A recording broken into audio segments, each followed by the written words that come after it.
step forward with community. Mm. And if they do that, I think we all win, because community, I would argue, is the one thing that no one's trying to solve. Mm-hmm. We're trying to solve recruitment. We're trying to solve competition. Tell me, where's community? Mm-hmm. Honestly, any one of you, go ahead. Shout out what's the national community for Scholastic right now. Any title, tell me. Yeah. Where do I go? How do I meet and hang out? Of the How storm. does you? Community zero. There's Yeah. nothing. It That. doesn't exist anymore. And it doesn't exist statewide. It doesn't exist school-wide. It doesn't exist region-wide. It doesn't exist nationally. It doesn't exist digitally on Twitch. It doesn't exist digitally on Discord. It doesn't exist through any form of skill-based development. It doesn't exist on any form of skill-based learning, or just pure socialization and fandom. Mm-hmm. Huge missed opportunity. You want to take their time and make it more efficient, in my opinion. Tell Riot Scholastic politely to stop what they're doing with competitive, and their integration with LCS should be, Twitch, symposiums and summits and conversations and learning and uh, all sorts of wonderful things, and promoting camps and educational learning activities and RSSA sponsored curriculum. That will move the needle. I don't see any of that. So Chris, that was pretty much the last topic. You kind of wrapped it in a nice package called community. And I was kind of thinking more from an organizer and a broadcaster point of view around growing fandom. And how do we get fandom around collegiate esports to look more like traditional sports across the board? And that helps us go out and sell sponsorships in the place, of which trickles down to all our member schools that we represent. But when we go to brands and we can't check that box of, 1 billion impressions and 1 million views, we still are challenged with selling those sponsorships. So my last and final is, do we have any secrets around how to grow fandom or grow community on, let's just start with on campus. I got the big one real quick. Okay. Best way to grow community: food nights. It has nothing to do with playing the game. I'll give you a real life example. We used to do dollar burger night at the University of Cincinnati. We'd just go out to Bar Louie. We used to have dollar burgers every Wednesday. We'd post in at this time it was Facebook groups, tell people where to show up. 6 people, 12 people showed up the first week. By the third month, we had 40 plus people coming. And it was the biggest revenue night of the week for Bar Louie every week, purely because of us. But we had friendships, we had relationships, we had roommates, we had all sorts of great, wonderful things come from that. And that translated to our lands, our club meetings, and everything from that. Mm-hmm. It was nothing beats food nights. Just like pro sports, we need to focus on tribalism. And the way that you create tribalism is you have to prioritize in-person experience, in my opinion. I think that there's a lot of companies trying to become unicorn online platforms, but at the end of the day, I think we need pockets and hubs around the country that serve as regional and local hubs. Mm-hmm. Once you get a group of people together that share their love for the team that is on their campus, they start to develop a bond around that. You can do that online, but it won't be nearly as effective. Mm-hmm. Professional esports is having this tribalism problem because it's the majority of it's online. It's resulted in fans following players more so than the teams. I mean, that's a pretty broad topic, though. Like, we're starting to see Mm-hmm. those trends in traditional sports as well start to occur. People will follow LeBron and specific players on different teams to wherever they are. But I think for collegiate specifically, schools need to create meaningful live experiences. And if we're talking explicitly about fandom, you have to make the students on your campus care about the team Mm-hmm. first. That's the biggest thing. Either you create a level of pride through community engagement, or or through the team itself. At a lot of schools, the groundwork is there for this. Like there are schools like UBC, Ohio State, with Buckeye Gaming Collective that have clubs that number in the 2 to 3,000 range, right? So they have a base to begin with. At a school like Maryville, like we kind of developed it the opposite way. When I came in and started building our esports program, we had 3 kids in our esports club, and so we've kind of built the team, and then the club has followed, which is kind of the opposite for a lot of schools. But um, I think that we have to develop tribalism, and that starts with meaningful live events. And the more that these events, the longer that these events continue to be like only online, the Mhm. less effective it is in creating Mhm. that final goal. Agreed. Doc, you wrap it up for us, please. I would just say this: clubs ebb and flow based on their leadership. But if all students, all clubs, all groups are given regular and meaningful invitations to come in, use the space, create what you want out of this, then it will continue to thrive despite the change in leadership. I can just imagine that Cincy student group with Chris, heavy in the leadership there, just being amazing. But there's not always someone with his skill set um, at the helm. So you just need to be open and look for opportunities to serve, even though it can be more difficult, especially in the scheduling of the space. I know a lot of people that don't like anybody else but the players they're recruited to use their space. As much as we can, if we want to build community, we have to open the space to people that we wouldn't normally see in there and let them do the types of things that they want to do. One more thing, so like on a national level though, if we want to raise the general viewership of all of collegiate esports and not just different pockets, that's a hard one because people watch esports to see people do stuff that they're better than them at, Mhm. right?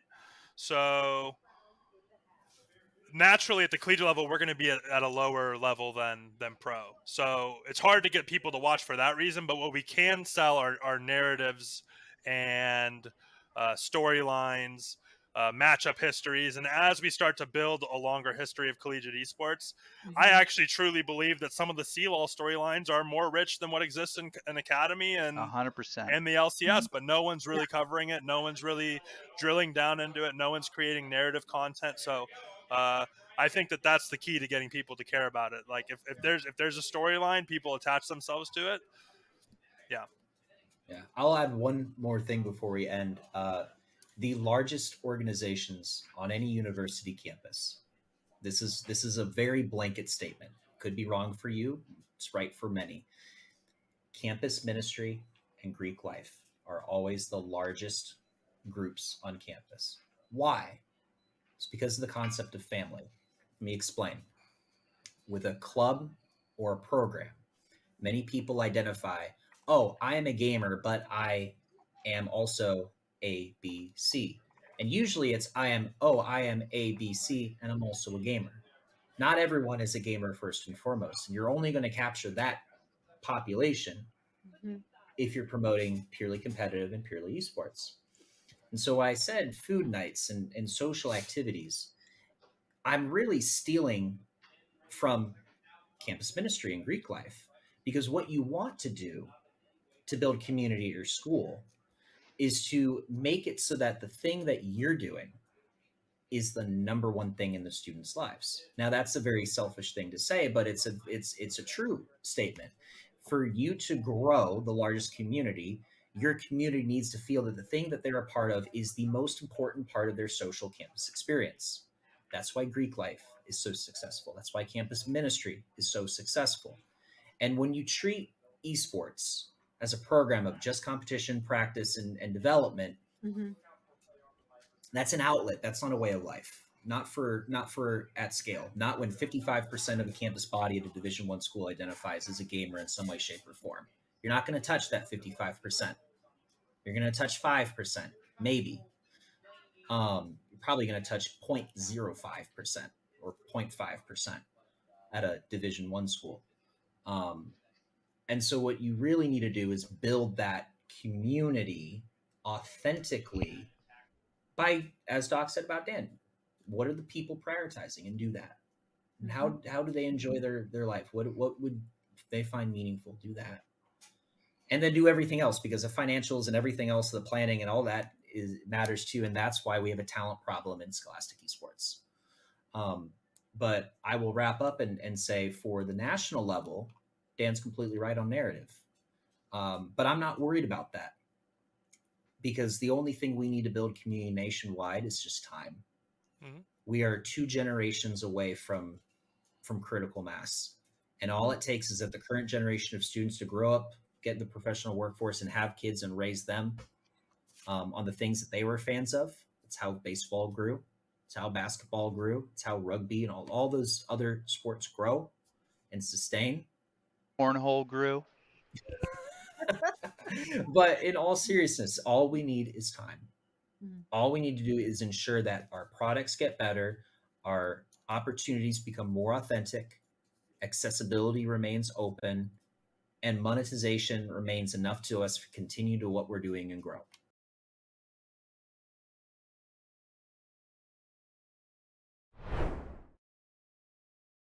First, can you just tell me a little bit about yourself? Hi, so my name is Caitlin. I'm a part of Farmingdale State College's Esports Club.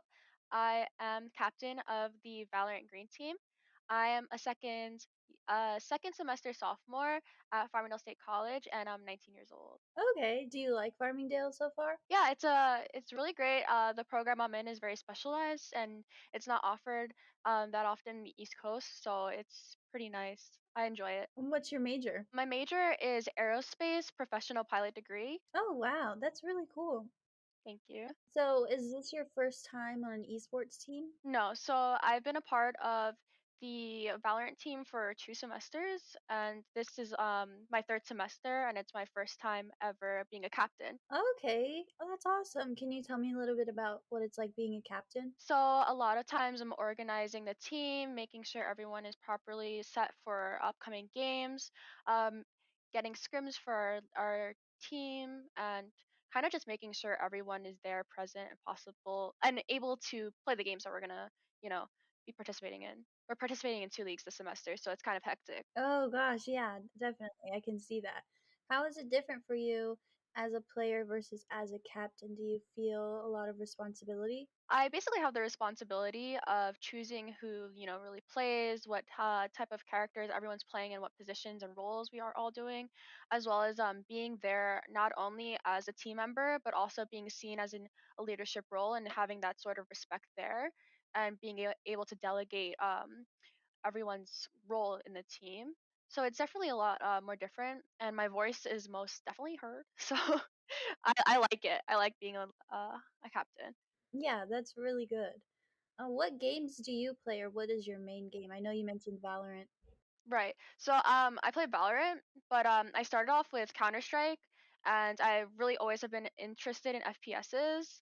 So that background has always been there. So my transfer onto Valorant was pretty easy. That's cool. What have you done to improve yourself in game over time? So one thing, for my teams especially, I have open communication where we're able to really give our constructive criticism without taking offense. And me as a captain, especially it being my first semester, I find it really important that everyone is able to come to me and communicate like, "Hey, Kate, I don't know how I feel about doing this," or "I want my voice to be heard about this specific thing." And just basically taking into consideration everyone's voice and having that open line of communication is really helpful, and that's something I find really important. Okay. Do you carry that strategy into your everyday life as well, would you say? Yeah, communication is really important to me, especially in aviation with crew members. You're always trying to communicate properly and efficiently to get the assigned goal completed, and that works in video games as well as in aviation. So I feel like it transfers very well, and I put my 100% effort in everything I do. I put 100% in the team, the leagues that we're participating in, communicating with opposing teams that we might be going against.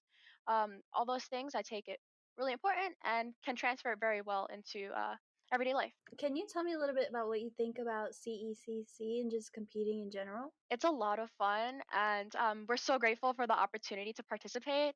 And this is something that every single member of our team has said. We've never had the opportunity to really compete in a fashion where it's not only fun, we're able to make friends, talk to other people from different schools. It's just an amazing opportunity and something we would love to participate in the future as well. Yeah, we're really happy you feel that way. When your team is competing with other teams, are there any specific teams or schools that your team kind of looks out for?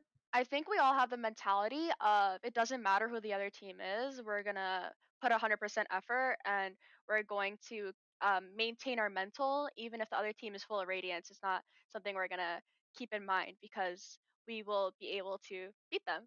Fingers crossed. Definitely. Yeah, that's a really good mindset. As you probably know, March is Women's History Month, and you being a woman in esports, how do you think that has an effect on esports? What does it mean to you to be a woman in esports and as a captain? Just could you talk about that for a little bit? Coming into being a woman in aviation, which is already really a niche type of thing, especially women in video games, things like that. It's just we're kind of the minority, and keeping that in mind, a lot of times you have to represent yourself properly because you are representing such a small community.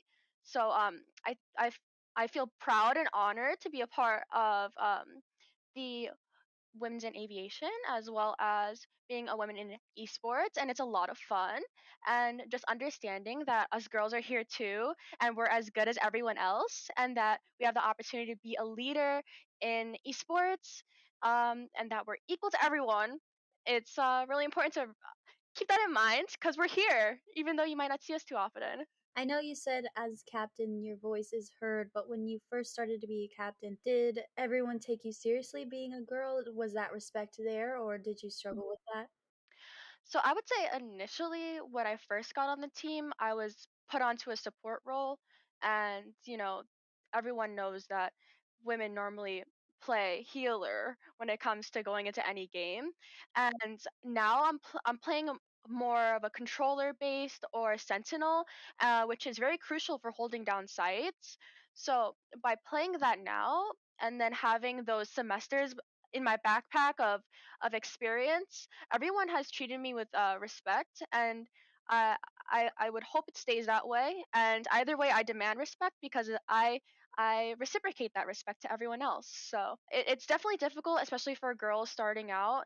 That toxicity is there, especially even now. Whenever I play a game without my team there, that toxicity is there just for being a girl. But as long as you don't have that mindset of them affecting you because you're better than them anyway, it's fine. Definitely. Well, that's good. I'm happy that you're getting respect that you deserve, and that's awesome. And thank you so much again for your time, and I really appreciate it. No problem. I just wanted to add that our esports club as well, started only with 13 students and two teams in 2019. And now we're up to 19 different teams and over 350 students in to date in 2021. Like that progress is there. And even if you have such a small, like, if you think that things are so small, realize that a community is there for you, especially being a female in esports. That community is there for you.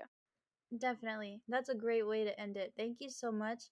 And thank you so much for sharing your story. I really appreciate it again and your time. Just thank you overall. That's awesome. Keep No doing what problem. you're doing. Thank you Thank for the opportunity. Of course. I hope you have a good rest of your day. You too. Thanks. Bye.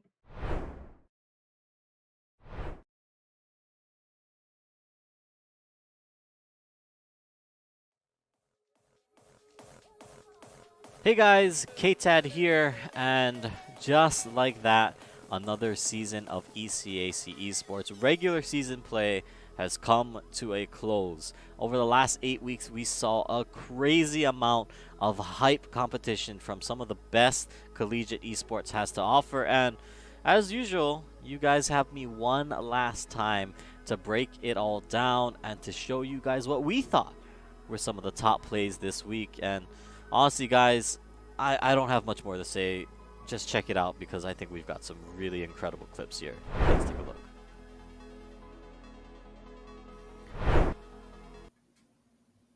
Welcome back, everybody. Hopping here into ECAC. We're week 6. We got 2 4-1 teams coming up. How you doing, Soy? What do we got here?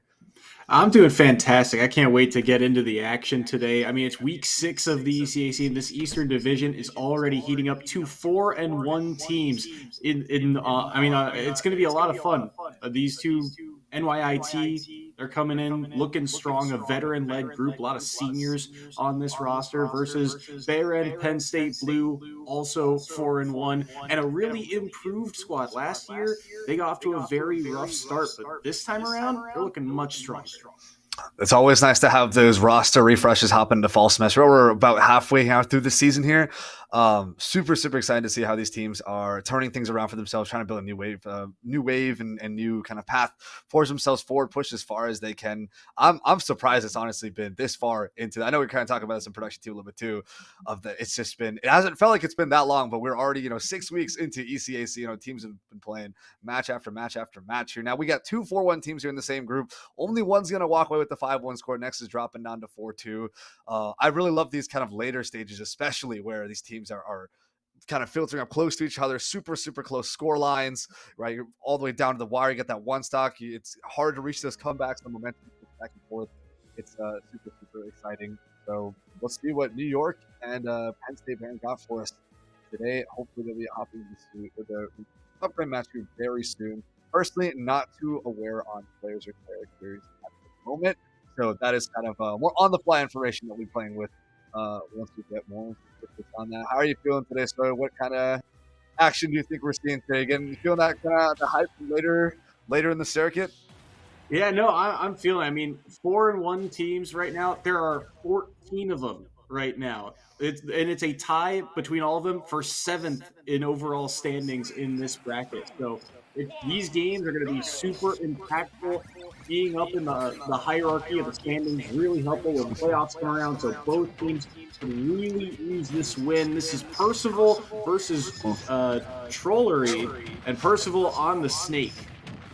Yeah, Trollery here on Pac-Man. So we got Pac-Man versus Snake here on PS2. Pretty standard stage, but this matchup.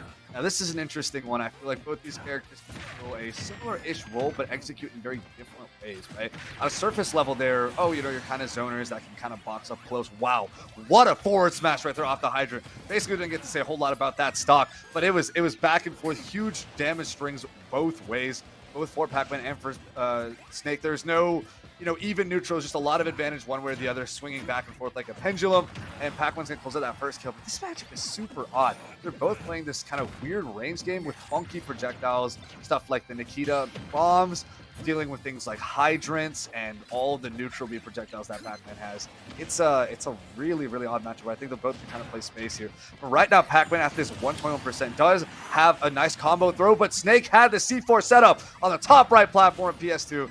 Is going to take that stock in reverse. 74% behind, though. It's going to be a little rough for Percival. Already in that kill percent, Pac-Man's going to have to fish a little bit to try and land that stock. Yeah, it's been really difficult for Trollery to get something going. And you can see Trollery they're getting a decent setup, but they're going for some of these hard reads, some of these forward smash and up smash reads on plays. Even when they died on that last stock, they were able to... or what they were going for was a air dodge read, going for a forward smash on that platform, but they ended up dropping the stock there. And at 165, you feel like Pac-Man should be able to take this stock, but it has not been easy to find a way in here. Percival kept to the outside though for the moment. But what a grab there, cheeky there to use that kind of extension off of the hydrant and use the range that grab has. Still not enough to take it. We've seen a couple times now Percival use that up tilt to deal with the hydrant. Snake's up tilt, one of his strongest moves. Great for boxing up close, and of course, great for closing out stocks when the time comes. Something that we can see Pac-Man is very visibly struggling to do with 198% on Snake right now. It's going to be kind of these weirder moves, like the extended hydrant hitboxes, where you hit the hydrant, it gets a lot more power. That's a potential kill option. Otherwise, Pac-Man has to charge neutral all the way up to the key, the final stage. That's a solid kill option. But besides that, it's going to be the slower smash attacks. Pac-Man doesn't exactly have super great kill confirms, nor does he have a kill throw. Although I think at this point, back throw towards ledge will take the stock. There's an air out of shield still living. Now I would argue that Pac-Man is also a approaching that kill percent. There is the key thrown out, still blocked. The other neutral Bs aren't quite going to do the same in terms of knockback unless Snake is really, really close to that blast zone. I think Snake is going to be looking for a couple more hits, then he's going to start fishing for that up tilt himself, potentially eking out a stock before Pac-Man can close this.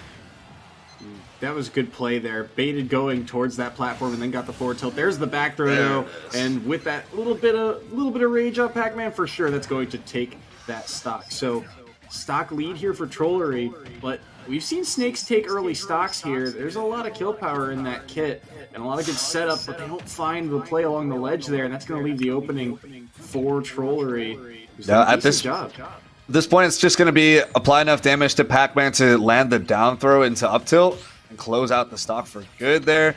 But already 60% up here from Trollery. Ooh, nice sending it all the way back, and Trollery's going to go down. 60% deficit here for Percival, but not unplayable. Certainly not unplayable. We've seen crazy big strings before. We almost saw some big going there from Percival, applying 39% really fast on the start of that stock. There is the Nair out for the Hydrant. He's going to find his way back to stage. The on-stage option is just going to be a Nair to cover jumps. Snake is here at 85%, only 39 on Pac-Man. There is a spot dodge, but I do believe that grab was out of range nonetheless. And Snake's going to get a pretty hard punish. Pac-Man's grab is certainly not one of the greatest in this game.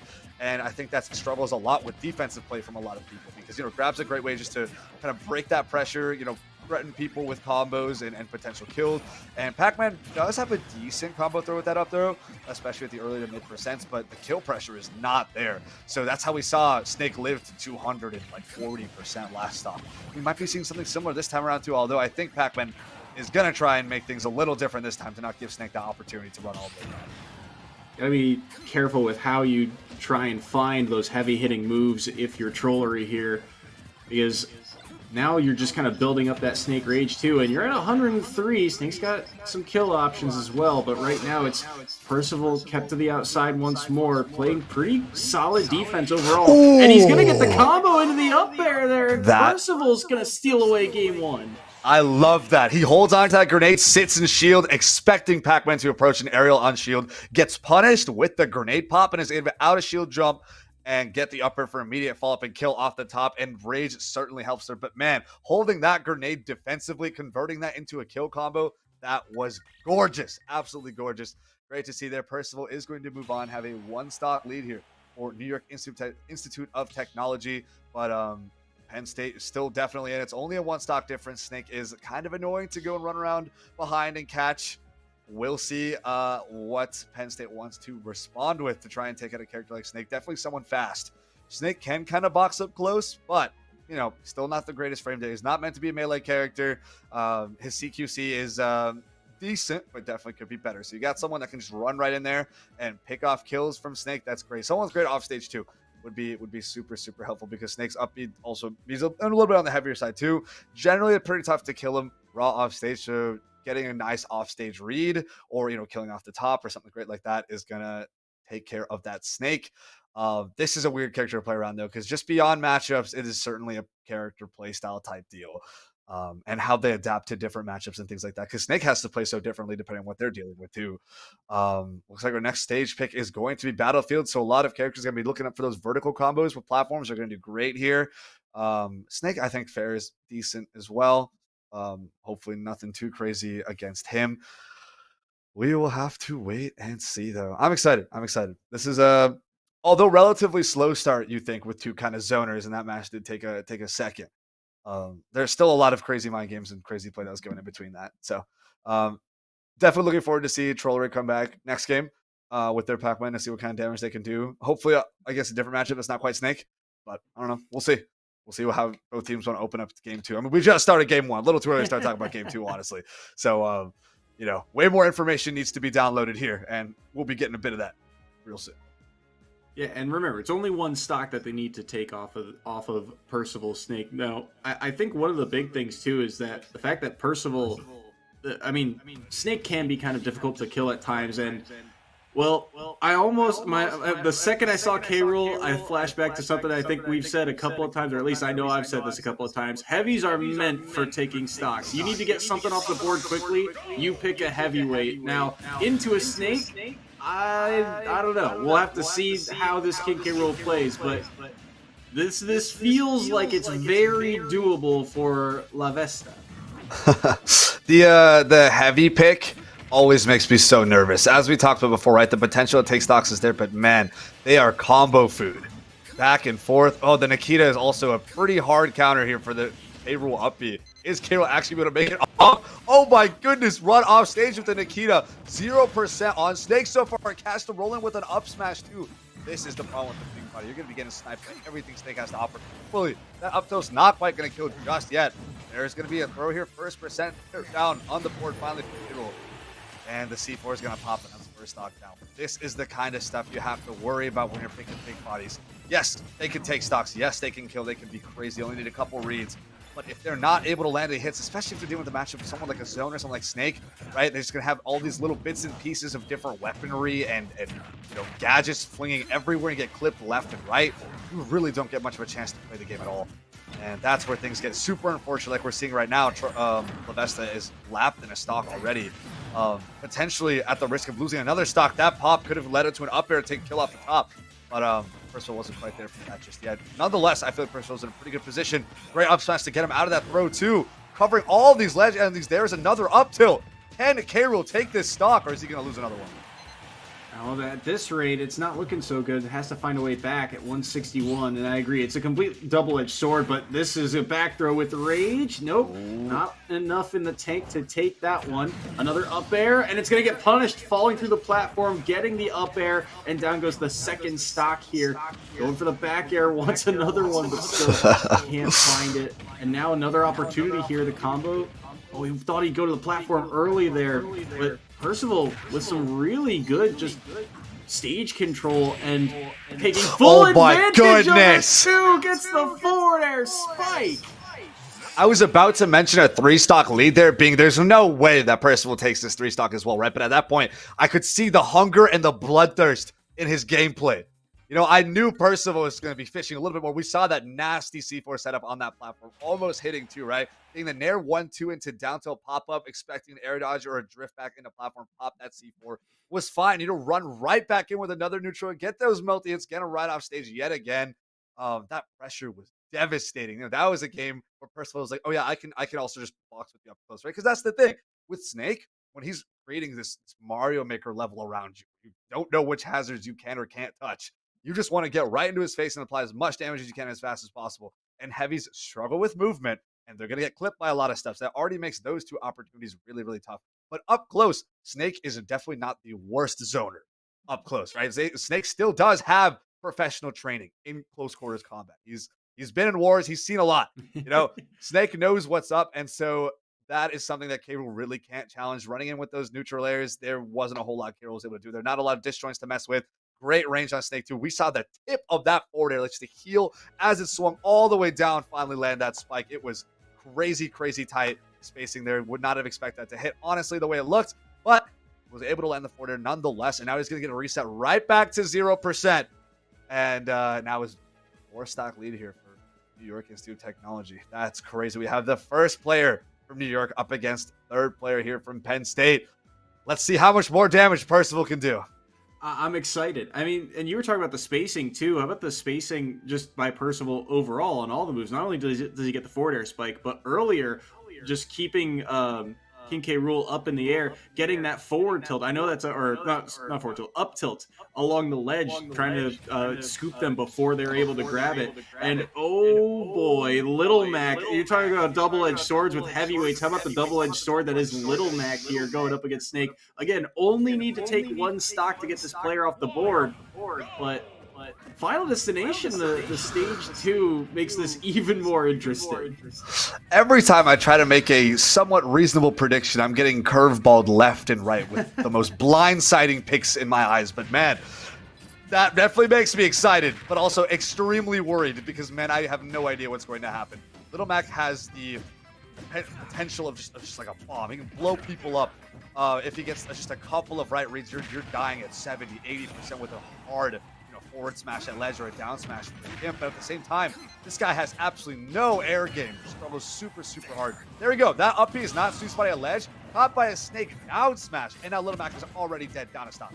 That is super, super painful for Penn. We have Kita on the Little Mac. You're fishing for something up against Snake right now. This could be Percival's moment. This could be Percival's time to shine, taking all 9 stocks. I don't want to call anything just yet, but Little Mac is a scary matchup both ways. The double-edged sword to an extreme, really, as you said before. It feels like that 9 stock, though, is very doable because of the way that Percival has so far played. And if they can just get this Little Mac off stage, Little Mac, oh, good air dodge, but he's going to get caught by Nikita, and another catch there, and I don't think he's got the height. Yeah, no, that up B is not going to get him back to stage. 98%, you feel like Little Mac's got kill power, but again, getting in is just so difficult. Falls in again, and oh, if that forward air landed, that was actually the game, and the back air is going to get him back to stage 2, an early counter. Sure, yeah, I gotta say, Percival's doing a great job at catching the lack of sweet spot timing on the up special from Little Mac. A potential KO punch is gonna whiff here. 4-1 and 2. Little Mac is off stage. There's the Nikita. Air dodge is gonna get caught. He has no jump. He's catching it with the drop, Nikita, and the down smash. But he's still alive. He is living. One read there from Little Mac is gonna take that's the neutral air, and he's gonna be gone. Percival takes all 9 stocks on Penn State. Unbelievable effort from Percival. I mean, this game, what a turning point that first set was. Percival was down the entire game of game 1. And then all of a sudden, the next 2 players wiped off the board so fast, too. I mean, and we can talk about how both characters, those matchups are double-edged swords, but the presence of mind and the confidence that Percival had to say, it does not matter that I am on 1 stock. I will find a way to take yours down. And continually, for the next 6 in a row, not able to make a single mistake, he comes back and gets the job done. I'm truly at a loss for words. I'm already losing my voice. I'm genuinely so. It's a certain level of amazement that I can't even begin to describe, seeing a Snake working from 1 stock with having 2 potential counter pick matchups, running into 2 crazy volatile matchups, but I would say ultimately favors Snake. And then even though, these matchups might be favorable and, tend to do well, that's still 1 stock to 3. Think of how much opportunity the opponent has, right? And after that, kind of struggling to Pac-Man and clipping out a win with great presence of mind, with that grenade out of shield into an up air off the top to go Pac-Man at the very beginning. After that, we're like, okay, so how much farther is he going to go? He's only got 1 stock, right? There's no way he's going to make that much more of a dent. There's only 1 stock. And suddenly, now here we are sitting with a 1-0 in New York Institute of Technology's favor, only have seen 1 player from their team, because that 1 stock was all Percival needed to wipe the next 6 out of existence. It's crazy, too, because Baron, I mean, they, on one hand, that first game really turned the tide of the match. If Baron gets out of that, you get to see the second player. You've got a stock left on your Pac-Man to play with. You've got that little bit of info to go with. Now, you throw all of that out the window, and what's the game plan? Because, I mean, NYIT, if you're taking 9 stocks here with 1 player, I mean, if it ain't broke, don't fix it has worked in the past for many a school here. And by the way, first of all, this is something we should kind of expect from him, because he is a veteran of this team, a grad student for the side of NYIT. And I mean, this is something that the experience really starts to shine through. He's been here for a while. He's made these types of plays, and he's really grown as a player. And these are the highlight reel type of moments that you love to see. Helps, show the prowess of a school like NYIT and shows why they are so fierce in this league. That's true. Learning how to play from behind, learning how to play under pressure, having that team's kind of expectations and momentum on your shoulders, that adds to a lot more awareness of your own play and how it affects the people around you. And that, I think, actually helps people improve at this game at a monumentally fast rate compared to other methods of more solo training or, practicing in groups of people with equal skill level and whatnot. Playing this kind of team setting and growing together as a team and knowing that your performance actively affects other people really makes you think deeply about your decisions and make you super aware or potentially super in the zone, riding on that adrenaline to try and bring it all the way to the end. It's kind of a different paradigm almost of learning the game and understanding the game and playing the game. But ultimately, a lot of it can still be applied to singles, and at the very end of the day, your foundations, your fundamentals, and your core gameplay can definitely work in a single setting. So it's great to see these players improve both in kind of team setting and, of course, naturally leading to singles-oriented gameplay as well. This time, we are opening with two of the most controversial characters in the scene right now. Back and forth, so much discussion about DLC2. We're going to have a Kazuya Mishima up against Steve. Tekken against Minecraft. NYIT up here against Penn State Baron. What are we going to see here on Final Destination? I have absolutely no idea. Both these characters operate so weirdly in relation to the rest of the cast, and the way that terms like neutral and combos apply to these characters, it's like a different definition compared to everyone else on the cast. It's truly a sight to see. It's also interesting too that if you recognize the tags, this is the same matchup as that very first opening set that we saw. So both players possibly go into the pockets for this second set. And yeah, I agree. I mean, these two characters, they can be so explosive, but it's also very difficult to deal with because of, it just feels like you're playing a different game compared to especially older Smash. But oh my, that grab, is that going to do it? Yep, off the top. The Rage Drive run all the way past, punish the Elytra with a Rage Drive. There is a down throw. It's going to get a down forward kick. Nice double forward air. Already 46% here onto Kazuya. I feel like generally, especially in neutral, Kazuya's going to struggle a lot against Steve, right? Steve's going to be able to sit back in mind. Kazuya cannot challenge so much of that. Steve's frame data is so much better. Kazuya's got a lot more startup. But those crucial hits, right? Once Kazuya's got just a couple of this, we're already at 78% here onto Steve. We're pretty approaching that kill percent. We could have seen a Demon God Fist right there. We're going to get the right-left hook right there. The Z motion. The input has invincibility. Great read on the roll off stage with an up smash. Charge that back and forth. There's going to be an up smash in return. We got one stock down here both ways. But however, Brawlery had already lost to a Rage Drive before. There's a side boot approach. Just an entire stock lead here from Percival. I was thinking about what pockets are we going to be seeing from both sides, because there's no way Penn State wants to stick with the same things to try and deal with Steve. There's Gates to Hell. He's going to throw him all the way back off stage. Still make it here, looking for the invincible Tombstone Crusher.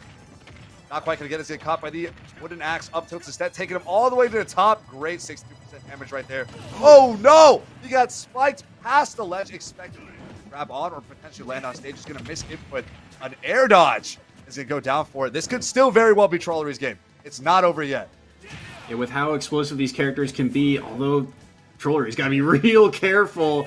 That's a lot of pressure here in the corner. They'll find a way back out of it, though. But at 109, you're not allowed very many mistakes. This character can absolutely punish you. And now a chance, but they'll be able to make it back to stage. They can't find the up tilt. You're still looking for one more combo here if you're Trollery. They get the grab into the back throw, but not too much off the back of it. There's a good forward smash, though. Another up B will simply get Percival back to stage. Cart. Oh, but the up B armor through. So smart from Percival, and they'll take this game. That was great. I was a little worried. I was seeing Percival get a little feisty, started spamming some of the more unsafe kill options like Dragon Uppercut and the Mishima Sweep, and both of those are really, really punishable. Sure, they'll catch people off, right? Dragon Uppercut's got some invincibility on startup, and the Mishima Sweep's got way more hits than you'd kind of expect if you're not watching that move very carefully, but both are super punishable. Getting a bit worried on Percival's end. Maybe spamming these kill options. Steve's got great punish game, just a jab against something crazy started, just up tilts against something crazy started. So very, very risky. But at the very end, really punish the minecart with an up out of shield. As you said, very, very smart. I'm not actually sure if that move has armor on it or not, or if it's just the side B had run out of its active attack frames after hitting the shield once. But either way, that up out of shield was great. Picked up the stock there, and now Kazuya is going to move on with Percival. Here's the thing, right? I don't know how much Penn State was preparing for Percival's snake, considering how much damage that snake had done. And yet again here, we saw Percival up against Trollery, right? And at the end, Percival walks away with one stock. Now, what is Percival going to do this time with this one stock, playing a character like Kazuya, who is a lot more reliant on what their opponent does as well, because they need to find a way in. They need to know how to deal with these relatively faster obstacles. Think about Kazuya, right? Being a character from Tekken. In general, in fighting games, Tekken's frame data is considered a lot slower. In a lot of fighting games, your fastest move is going to be probably anywhere ranging from 3 frames to 5 frames, but in Tekken, the fastest move is 10 frames. That's almost half as fast, right? That game is designed to be slower. So Sakurai and the rest of the Sora Limited and Nintendo development team did a great job of kind of porting in this mechanics and play style of Tekken where the character is meant to be slower. So in this case, right, Kazuya's got a bit slower start up on a lot of his moves, and not to mention his jump squat is, I believe, one of the slowest, if not the slowest in the game. It's also, if I might be wrong, that also could be around 10 frames or so. It's pretty high. Most jump squats are also going to be in that 3 to 5 to maybe 7 frame range. So 10 frame jump squat gives them a lot more difficulty making to that aerial game. And, in general, Ultimate's a great aerial game. People play neutral with aerials a lot of the time, right? Kazuya doesn't have disjoints. It's really just about that, find that movement. And he's got wave dashing, right? He's got that invincibility to find his way in. He plays so uniquely, but that back and forth in neutral especially depends so much on what their opponent plays. If it's going to be another zoner, I feel like Kazuya could struggle a lot until find those crucial moments to make the really explosive plays, but sometimes it's not enough. So I feel like in general, this character is less safe going in with unknown matchups compared to a character like Snake. So can Percival make the same run as we saw before? I don't know. The potential is there. Kazuya still blows people up left and right, but who knows? It's all up in the air right now. Yeah, one of the things that I think is also interesting is the kind of comparison of the characters, right? Percival is going from a character with Snake where you kind of have the agency to control the pace of a matchup to a character like Kazuya where it is a little bit more reactive and, reacting to what your opponent is throwing out here. As we see, this is Quinta's Little Mac making the appearance as the number 2 player here for the side of Penn State. And on Final Destination, oh boy, a grab, and this could be the stock. Right. I'm not too worried about Kazuya in this particular matchup just because he's going to, Little Mac's imperative is also to get right into Kazuya's face. And that's a game Kazuya can play. Man, this Devil Blaster neutral B is going to be huge. The down smash from Kazuya is going to be massive as well, since that is going to have a bit of armor on it. And also there's no sweet spot there for Little Mac. The forward kick, just a forward A right there, is going to take that stock. Only to have lost the 18% here. One grab from Kazuya. Look at that crazy shield damage from the down smash. Okay, we got these up tilt into up combos. Great. 15% here from Quinta. We have a landing there. Ooh, catches the air dash. There's gates to hell, sends him flying. Devil Blaster has to side B back. The down smash isn't going to catch. There's the wind god. There's no electric yet. There's the whiff. KO punch into right hook. We have the Devil Blaster recovery. Whiffed counter into down smash, but he's going to get clipped out of the armor. Didn't last long enough. Anti-air with the upbeat takes 2 more stocks. This is already a 3-stock lead. This is huge for Percival right now. Quinta's going to have to try to land a kill soon. There's the down throw to the down back. Forward smash. Kazuya's pretty good at recovering though. Devil Blaster helps secure that for himself as well. There's a get up attack, no punish, jab on shield. We're gonna get a gates to hell. That's so bad for Little Mac. He jumped into the Devil Blaster and he is gone. Sniped all the way from the right side off stage. Fantastic gameplay there. Honestly, Percival is missing a lot of electrics there, and that's really huge for Kazuya's game plan in terms of combo potential. But despite that, it didn't even seem to matter. Whiffed electrics or not, could always box up close, just throw out the left sweep into right hook, or throw out the down smashes, get that crazy shield pressure off. And of course, the wonderful command grab, gates to hell, sends at such an awful angle for so many characters, Little Mac included. And at the very end, we saw the gates to hell into the Devil Blaster snipe, close out that game. And wow, Percival, you've taken my breath away, man. Just yet again, a 3-stock off that 1-stock using one of my favorite characters, Kazuya. I'm so excited. So happy to see these great games.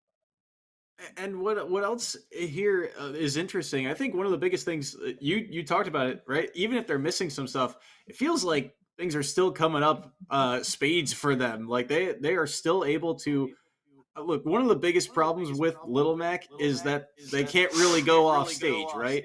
And so what did Percival do that whole game? Push them outside, get them off the stage quickly. And one of the biggest problems, I think, for Quinta in that set is that they burned their jump so quickly. I don't know or play a lot of Little Mac, but I know that having that jump as Little Mac is probably the most vital resource in their kit in terms of recovery. And so they kept burning it so early, and Percival had the read on it. Percival time and time again said, okay, you're going to jump. I'm going to angle the beam up high. Okay, you're going to jump. I will be ready for you to fade back back down afterward. And just time and time again, getting the punish off the back of it, knowing the matchup and knowing where you can exploit it. Percival, again, showing their knowledge here in this second set. Yeah, I didn't think about how massive the Devil Blaster neutral B laser actually was for this matchup in particular, because of how relatively linear and predictable Little Mac's recoveries are. You can just kind of pick off that snipe, and suddenly there's just no chance Little Mac has that recovery. Airspeed is super rough for him. No jump means he can't alter his momentum a whole lot, and the up B is short and only vertical. And after the air dodge, it should be too laggy. That actually changes so much that matchup. Not to mention, already Kazuya is perfectly fine boxing up close and doing great damage and great combos and converting super, super well. Even on top of that, Kazuya's offstage gameplay himself is not super fantastic because some of his aerials are a little slow. They do have great damage and pretty solid knockback, but their speed could be a little bit left to be desired. And of course, no disjoints either. But in this case, Kazuya didn't have to go off stage. Right. And often he really won't. He will be trying to set up for Devil Blaster and then trying to catch the roll on stage because, of the auto turnaround. So, for example, he could just be crouching, and then Kazuya has a move called Demon Godfist, where as you're rising, you press A, throws out this kind of hook that stuns. And that stunning hook can combo to pretty much anything, and it's a great thing. So Kazuya would love to just crouch at ledge, and if you do normal getup or if you roll past, he'll autocorrect, do the standing Demon Godfist, and get a great combo off of that. You saw him attempting to go for that a couple times. Didn't even need to land, honestly. The rest of the combos tend to work out just fine. And again, the neutral beat and the command grab gates to help really made that matchup a living hell for Little Mac right there. That was tough. That was real tough. But now we'll see Percival moving on here up against the K Rule player last time, La Vesta, if I'm not mistaken. Hopefully I didn't butcher the tag. But it turns out we're going to have a new player coming in. So we have the roster switches. So I was thinking about way back when I was theorizing about Percival Snake and what will Penn State want to do. So I'm like, do we have pockets that can deal with this? Do we have faster characters? If you want to throw in sword characters with disjoints, that'll still probably be better than what was sent in before. But of course, the classic here is if you've got another player with a whole another character pool, what do they got for us? What can they do to deal with Snake? So now they're sent in, not having to deal with Snake, still having to deal with Percival, however, this time Kazuya. What is it going to be here? Percival on his last stock up against a Ganondorf. Oh my goodness. One more big body, another fantastic meal for Kazuya potentially, or just one hit away for Kazuya losing his stock and finally putting Percival down.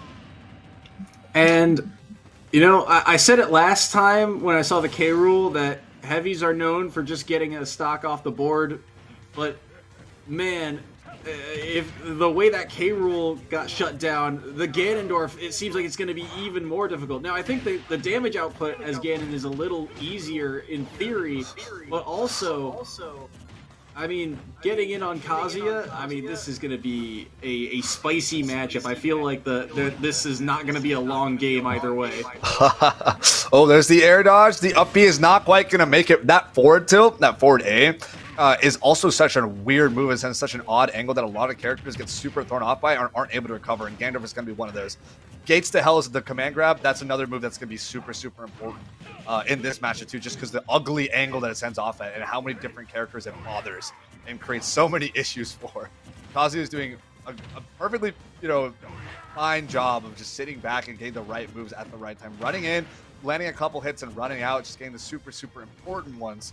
While Ganondorf does not really get to play the game a whole lot. That's going to be a big partnership for Kazuya. Waits out the spot dodge, gets the Demon Godfist into the Gates to Hell, and Ganondorf cannot recover. That was amazing. Just wait out the spot dodge, stay crouching, hit that Demon Godfist. Only one more stock here for Percival to take everything for New York Tech. He's got Raise Drive on deck. Is he going to be looking to use it really soon, or is he going to try to save it for a kill option? We shall see. 42%. I feel like he's got to save it for that kill option. You can get that option pretty early, but the down B, have to respect the distance on that move from Ganondorf. They want the spike. They're going to catch the up B, and down goes Percival for the first time today. They drop that final stock, and we get to see the rest of the New York Tech roster or lineup. It was so close to being a perfect sweep, but not quite. Not quite. Percival was definitely building himself up to be the hero of the story here. He's taking out potentially all 18 stocks, but is unfortunately going to have to stop at the 17th. While the rest of New York, someone is going to get an opportunity to play at least one of the person having to deal with one more stock from Ganondorf. Yeah, that down B in neutral that Ganondorf kind of threw it was a little interesting, but actually seemed to have worked out because it took away the rage drive. Kazuya loses it after a certain amount of time or after a certain amount of damage taken. And so that down B just slammed Kazuya straight off stage and took away the rage drive option. So that kill wasn't super readily available anymore. And instead, Kazuya had to try to find a way out. But Ganondorf applied that offstage pressure with the down air and then catching the kind of lower recovery with the up B. And the missed tech and the messed up DI is going to catch Percival there and finally end up taking all three of Percival's stock for the first time this entire set. Potentially now we could be looking at the last game of the set. We'll see. New York does have one more player to send in here now to deal with Ganondorf. I think this is, again, disjoint or fast or zone, or really most character archetypes are probably going to be just fine against heavies and big bodies because that's just kind of the way the characters are made. So we could really be seeing anyone, and I think they would be just fine against Ganondorf. I would love to see another big body kind of step up to the plate, have both these people slug it out with massive, huge moves, throwing each other out, getting those kills at 50, 60%, slamming each other with massive swords, huge fireballs, whatever it may be. I'm excited. I'm excited too, and it looks like we're going to keep the Kazuya this time around, and we'll see who this player is, but one of the things I was going to mention is that in a scenario like this, it almost feels like this is the perfect time for New York to kind of experiment. If you want to get some of those younger members into the lineup, you want to get them some time on stream, but they're going to rock with DLT King, another senior in the lineup, and they'll have all three stocks to deal with one from Bad Dodge. We'll have to see if they're able to do it here on Yoshi's, or Bad Dodge has got a miracle run in their own right. They've got a quick early forward smash and maybe a down air too. Oh, the air dodge just barely gets him back. An air dodge, right? Yeah, I can't imagine how Ganondorf is feeling right now with having to deal with another Kazuya. There's an early gates to hell. This could be a neutral air gimp. Ooh, great stage spike there off of Yoshi. He's going to have to air dodge to recover. What's the ledge option going to be? He's trying to catch the jump with the back air. Kazuya's got a funky double jump too. Can't forget that. There's the landing. We're going to try to get the a delayed A combo there. Ooh, nice down B. Rage drive is on deck. This could be pretty close to killing here, especially at the edge of Yoshi's. Already fishing for, oh, this is going to be a big punish here. No, it's not. A little too far away, and there's going to be spot dodge as well, despite the hit forward smash from Ganondorf. Another down B in neutral actually works its way in. Rage drive still on deck from Kazuya. It's going to be gone pretty soon. We'll be fishing for, there's a delayed A Devil Blaster. Great jump over it. Charge that down smash, not quite going to hit. There is the down B. Rage drive is going to drop, and Ganondorf is down. Kazuya, EOT 25 is going to walk with all three stocks. 125%, and that means New York Tech walks away with a 2-0 over Penn State. Wow, what a set. First game, we had how many stocks left here? It was probably 7 stocks, I think. Yeah, 7 stocks remaining for game 1, and now it's going to be 6 stocks remaining here for game 2. Despite both of these teams being 4-1, New York Institute of Technology brought the pain, brought the fire, the hailstorm of death. There's really not a whole lot that Penn State had lined up to try and deal with Kazuya and Snake. Those are the only 2 characters that were played the entire time here from New York's end. And both these characters, controversial in their own way, unique in their own play styles, definitely brought something fresh to the table. At least here from what we've seen on stream so far, it's been quite the set. It's been quite the set.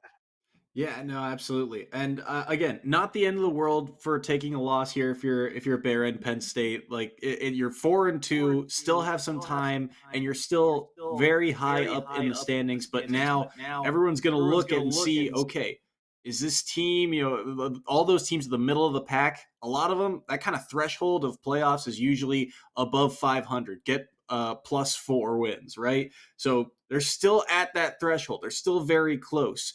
But there's a lot of teams on the outside of the bubble who are going to be looking at you now and saying, hey, this is a team with a lot of polarizing characters or kind of pendulum double-edged swords. If we can take advantage of that, maybe. So you have got to be ready. You've got to execute when you step up to the stage like NYIT did here. Percival, again, really getting MVP this time around. Huge shout out to them for their efforts. I mean, what more can be said for the Snake and Kazuya performance they just put on? That's right. So many stocks taken total. 17 stocks total, right? That is absolutely incredible. Great stuff to Personal. Great stuff to both teams. Really put on a great show for us here. Now we're going to have NYIT moving on 5-1 as record, and we have Penn State Barron at 4-2.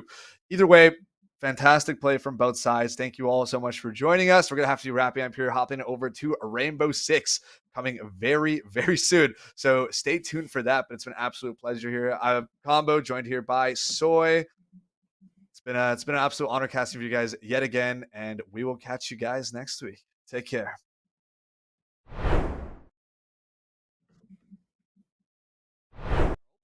It's Professor Dementium with a straight boot off the stage to kick things off for Bloomfield. Got himself one. Kick back off stage though. But the air dodge is going to be that Bowser. He'll do it again, and he'll also bring himself that down smash so he gets quickly back before that Falcon's able to take any sort of advantage. But well, you're gone. The spikes come through. It's a clean kick to wrap things up, and well, he's got one. He's got one stock for his troubles. Up next, the duel of Donkers and Robeast have some things to say with this beautiful 1-2 combo to close the door on Albany. Hit the intersection and go straight up in the air for Robeast, who's going to work Central Missouri into the offense. Flip reset's a good one. The pass down to Donkers, and he finds the net. A 3-goal deficit in Game 3. I gotta say, Curtis, it seems like after these two teams came out of Game 2, right? Again. In our next play, who needs to be able to see your enemy when you can just take a educated guess? Great, 1-for-1 over towards Catwalk. There's still more where that came from. Iranium is next up, and he will take a couple too many fights. Solsta as well is going to be able to take a couple of fights, winning them both. It's a 1v3, and Novacorium won't be able to do anything. Johnson, Wales. At number 5, it's Saltonics with this huge flank onto Cole College to secure Temple of Anubis for his team. Right now, it's got to be just destroying it straight up. Maybe with the Coalescence, maybe the Supercharger, but that Riptire could just immediately rip through. Here's that Riptire. It does move Joker, but it could have been a catastrophic play. Now Nightbolt is pulled all the way off the point, and that's an easy one. Tonic's coming in with a triple off of that crucial Rocket Barrage, and that is all of them off the point. Now it's down to Joker just to get the touch onto the point. Tracer. Coming back to the Bloomfield versus Keene matchup, it was a clutch finish from Zenipu as he finishes off Brandon without dropping a single stock. No, one more lease on life. Lease on life indeed for Brandon. Looking to hold the ledge, but a recovery from Zenipu. He says second time's the charm. He'll send him to the moon, and once again, Zenipu will not drop a stock.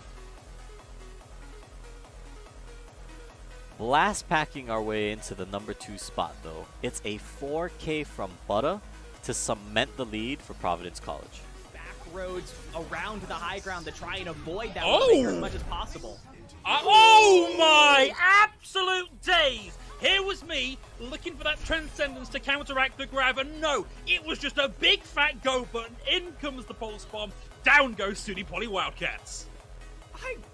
Phil, I can't remember the last time I've seen... Last packing our way into the number 2 spot though. It's a 4K from Butta to cement the lead for Providence College. Not much more. That tap can go a long way in the latter half, right? Now Retna bringing out that Stimmy, trying to get the opportunity to move the team in forward. Okay, there's that showstopper I was thinking about. It looks like D-Nuns is going to have that show stopped. Sal, not particularly far behind, a 4v2. But really starting to wake up here on the race. Yeah, wow, so impressive. And 4K there, just going straight through the entire team like a bulldozer. Will not stop until all are taken down. And in our top play from the last week of regular season play, it is a nail-biter last-second goal that will keep you guessing until the very end.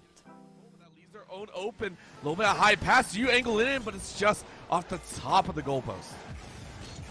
Off the top of the close, coming in deep. Matrix able to find something here. The demolition comes through. 7 seconds left for a true game win, but in overtime, feeling incredibly likely. But tied out of a wide open goal. No! No! Orbital, the waffle iron has been flipped, and Farmingdale finds themselves up 4-3. 2 seconds left on the clock. The only hope for Louisville to win this out is with a kickoff goal. They cannot make a single mistake, or they will.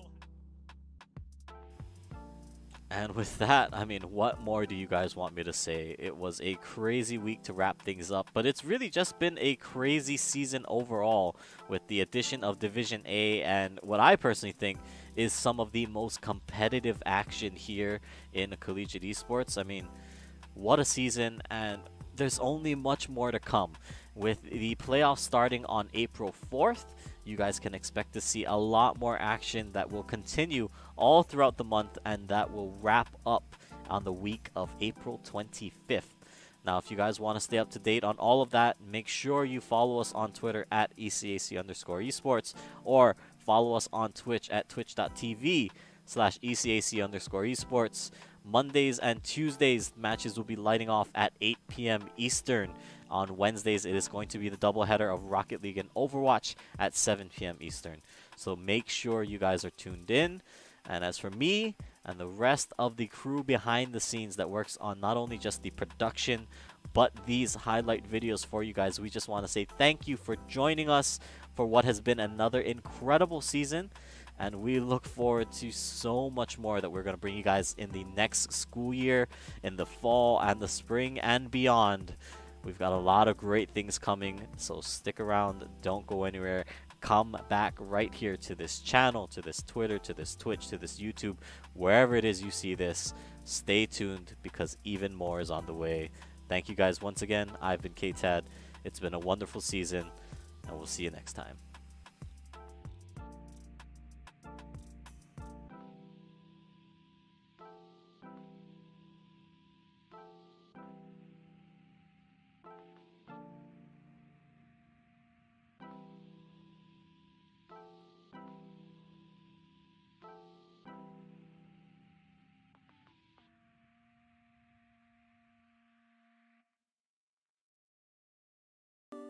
That's so cute. UCF, and it's really cute. So I'm gonna move down here. How do we feel? The odds for UCF? What are we thinking? They got it. No, we got this. We got it. We got it. Go Knights. Charge on. 100%. My friend Nick is behind you. He's gonna record it. Don't look at him. You'll ruin the shot. Don't look at him. Don't look at him. Come on. Oh, let's go! Let's go!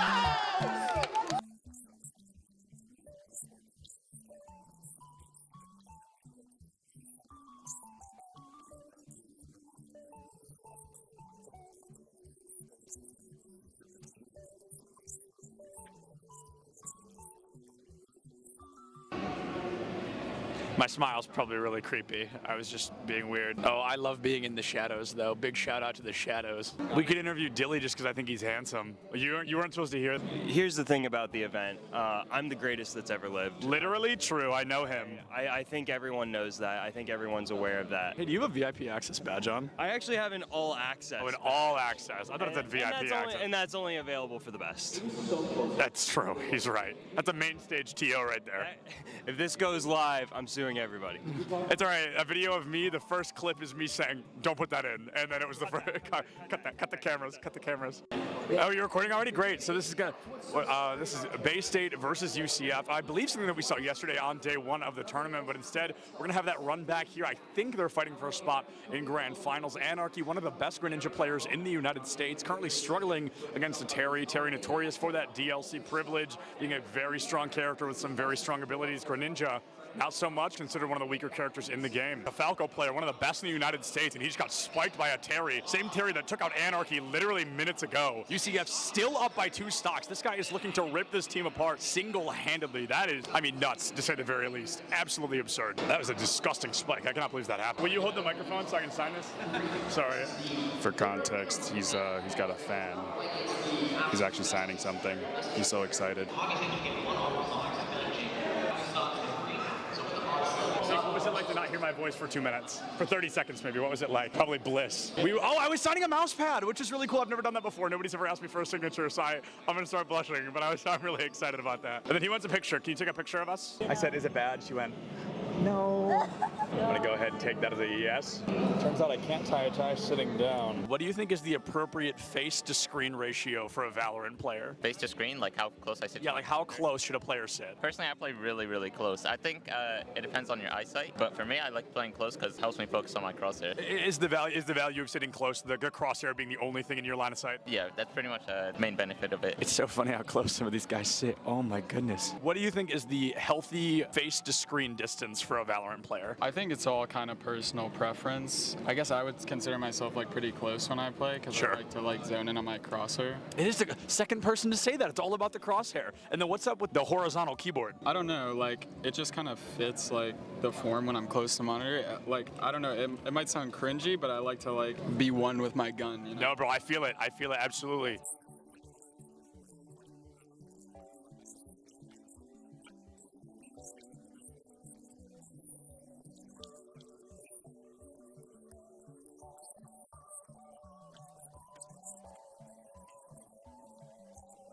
What is going on, everybody? I am here with some UCF fans. How are we feeling about UCF? Let's go! Let's go! We've got a bunch of UCF fans in the crowd right now. UCF, they're up by a single game. They're looking to find their third and possibly final, secure a spot moving forward. Things looking great for them against Northwood here today. This guy's playing Minecraft right now. He keeps double building instead of placing the dirt. Pressure's on, man. Everybody's watching. Just kidding. Just me. Cameraman's not over here. Just kidding. He's behind you. There's actually always cameras on you if I'm around. Do you double build all of those? No excuses, bro. I can't play Minecraft. Your college esports Minecraft team absolutely rolled. L after L here. Let's hope UCF has a little better luck on stage, huh? What is going on, everybody? I am Septilins. I have the honor of welcoming you to the Collegiate Esport Commissioners Cup here in Atlanta, Georgia. All right, that was good. That was good. Good content, good content.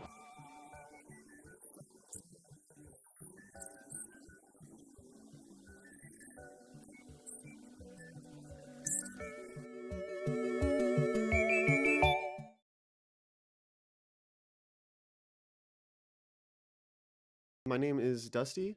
I'm 24 years old, and this is my first year at Bay State College and first year towards my bachelor's there. But I've been going to college for a few years now, or several years now. Cool. What are you studying? Right now, I am studying human resource management in Nice. business. Yeah. Do you like Bay State so far? Yes. Yeah. It's been pretty good so far. It's only been one quarter, but I like it so far. So Where are you from? I'm from SoCal. I'm doing it remotely from Southern California. So, what games do you play? What's your main game? My main game is Smash Brothers, and that's what I compete in. So Super Smash Brothers Ultimate. Okay, what character do you like? Wii Fit Trainer is my main character. So, how has it been being part of a collegiate team at Bay State? Have you been on a collegiate team before? I've been on teams before. I don't know if I've been on a collegiate team before. I think this is my first collegiate team, but it is really nice, and the teammates are really supportive, and I've met some cool people, so that's nice. But I definitely do have experience like with teams, so it's nothing like super new, but it's always good to be in a team, you know, have that support. A fresh team. Yeah, that's cool. So, how long have you been playing Smash? I've been playing Smash for about like 7-ish years now. Well, I've kind of played it since I was like really young, but like competitively, I've played it like 7 years. I played since the release of Smash 4, which was the previous Smash game, and now I've played into Ultimate, so quite a while. What has been your proudest moment since playing Smash? That's hard to say because I've honestly had a lot of good moments. It's just I feel like every other week or every other month I have a new moment where I'm like, wow, that's the best I've ever played, which feels good and makes it, you know, I keep going for stuff like that. But every time I play a tournament set and it feels really good and I feel like I'm playing the best I've ever played, probably each of those consecutive moments. I just had a tournament a couple weekends ago in Las Vegas where I placed 9th out of nearly 400, I think, and I think that was one of the best I've ever played. And that felt really good, so that was a really big accomplishment for me. So you would definitely say over the past 7 years, you said that you've grown a lot in the game? Yeah, I think I've grown a lot in the game, and I think I've also grown a lot just as a person too. Just like competition in general, there's a lot of learning, and there's a lot of, you know, a lot of ways to approach it. I've learned how to teach other people as well because I do coaching as well, stuff like that. Um, so I've learned a lot through Smash. Yeah. How long have you been doing the coaching part? Coaching, I've been doing maybe a year and a half ish, maybe almost 2 years. I'm actually not sure on the number. I think a year-ish, year and a half is probably closer to the right one. But yeah, that's been a lot of fun too.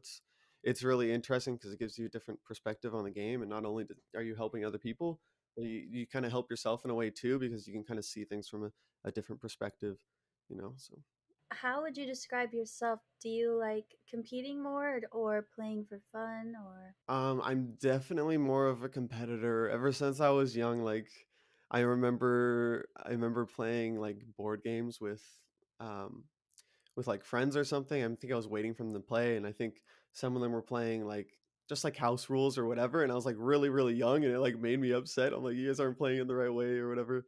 But like I've always been a competitor, but at the same time, like you have to have fun because if you're only a competitor and you're only competing and it's all seriousness, like it's there's like a limit to that. So like you have to have fun. So definitely both, but I definitely lean towards the competitive sides of things. So I like optimizing things and seeing the best thing you can do because it all started out with like uh it all started out with it just being fun because when I was younger, I played different games and I originally just played them for fun and I played them all the time, but I played them so often and I got so good at them to the point where uh, it just started to naturally lean into the competitive side of things. And I was so good to the point where I was like, oh, okay, what can I do to make myself like better and how can I see this as like something I can improve at? So it kind of made like a transition a little bit, but so it's both. If you were to give someone advice who may be looking into joining an esports team but they're kind of on the fence, what would you tell them? My advice would be to really like think over what they're looking for like in not only in the collegiate esports team but in school as well and like see like exactly does this line up with what they really want and just to figure out what they really want and if it's going to be a good decision, from like a scholarly standpoint and from like a financial standpoint because there's a lot of things to consider, like I thought it over a lot before I realized, okay, yes, this is a really good decision, I should go for this, so that's something that should be considered. And also like the time frame as well because if you commit yourself to a collegiate team it could potentially be a long time, um, so just consider it and think through like all your options and don't ever make it like don't ever make a decision just off like an emotional reaction or anything like that. Just like, think it through, I guess. So for you personally, how many hours do you think you game a week? That's a good question. It's actually way less than it used to be, but before I would be putting in probably several hours a day into Smash. About a year ago, I was like really, really grinding it and put a lot of effort into it. But lately, like my priorities have shifted just a little bit, just because there's other things I need to focus on. Like I started working again recently and stuff like that. So it's taken a little bit of a backseat, but it's always something I focus on. So like even though I'm not necessarily playing all the time right now, I still try to get at least 30 to 60 minutes in a day. But I've been really busy lately, so it hasn't been looking like that lately. But if I'm not doing that, then there's still other stuff that kind of goes into it. Like I do a lot of research on mentality stuff and like stuff like meditation and stuff. So if I'm not gaming or whatever, there's still other things that I feel like is going towards my improvement at the game. Could you expand a little bit on like meditating and how that helps you? Yeah, so with a game like Smash, it can be like really volatile and one of the reasons why I pursued Smash is because, well, I've always liked it since a young age, but also it's always been like really challenging. Like Smash 4 came out, I'm like, okay, I'm gonna start competing with Smash 4, and I started playing it. For whatever reason, when I started playing it, like I realized that I was getting like frustrated, like I was like kind of getting a little bit angry, and like anger is something I don't really feel very often. So it was kind of like a challenge for me. I'm like, okay, this is really challenging. This game is really hard. I want to figure out how to do this. Like I want to challenge myself, and that was a lot of reason why I did that in Smash. Just like some other things, like it can be comparable to kind of like chess and tennis in a way with like mentality aspects. And I used to play tennis in high school, and I was never really like super good at it, but I was really into it whenever I was playing for some reason. and there was a lot of frustration in that too back in high school when I played. So it was like it was figuring out how to manage that frustration and how to like get it under control and actually channel it into something useful. Because one of my goals is always to be like, I want to be like a calm and collected person when I play. You know, I like, even though I'm an emotional person, I can be an emotional person because I'm passionate and I care a lot about it. But that's kind of where the meditation comes in, because it lets you kind of be more like at one with yourself and your emotions and how you feel, and stuff like that. And also just kind of eases your mind a bit, and it can really help in those situations. Like if you practice meditation and then you're in game and you're playing, and there's a situation where it's like super high tense situation, it can kind of give yourself the advantage, because you might be a lot more calm than your opponent if you do practice stuff like meditation. And it just has a bunch of other benefits as well, because with something like Smash, I try to be like the best I can be in game and like out of game. I think there's a lot of factors that go into it, and I feel like if I improve everything that I can to the best of my ability, then it gives me like the highest chances to win, like in the game. I know you speak about frustration and anger, but what about nerves? Like, do you get nervous? Every now and then I definitely do get a little bit nervous.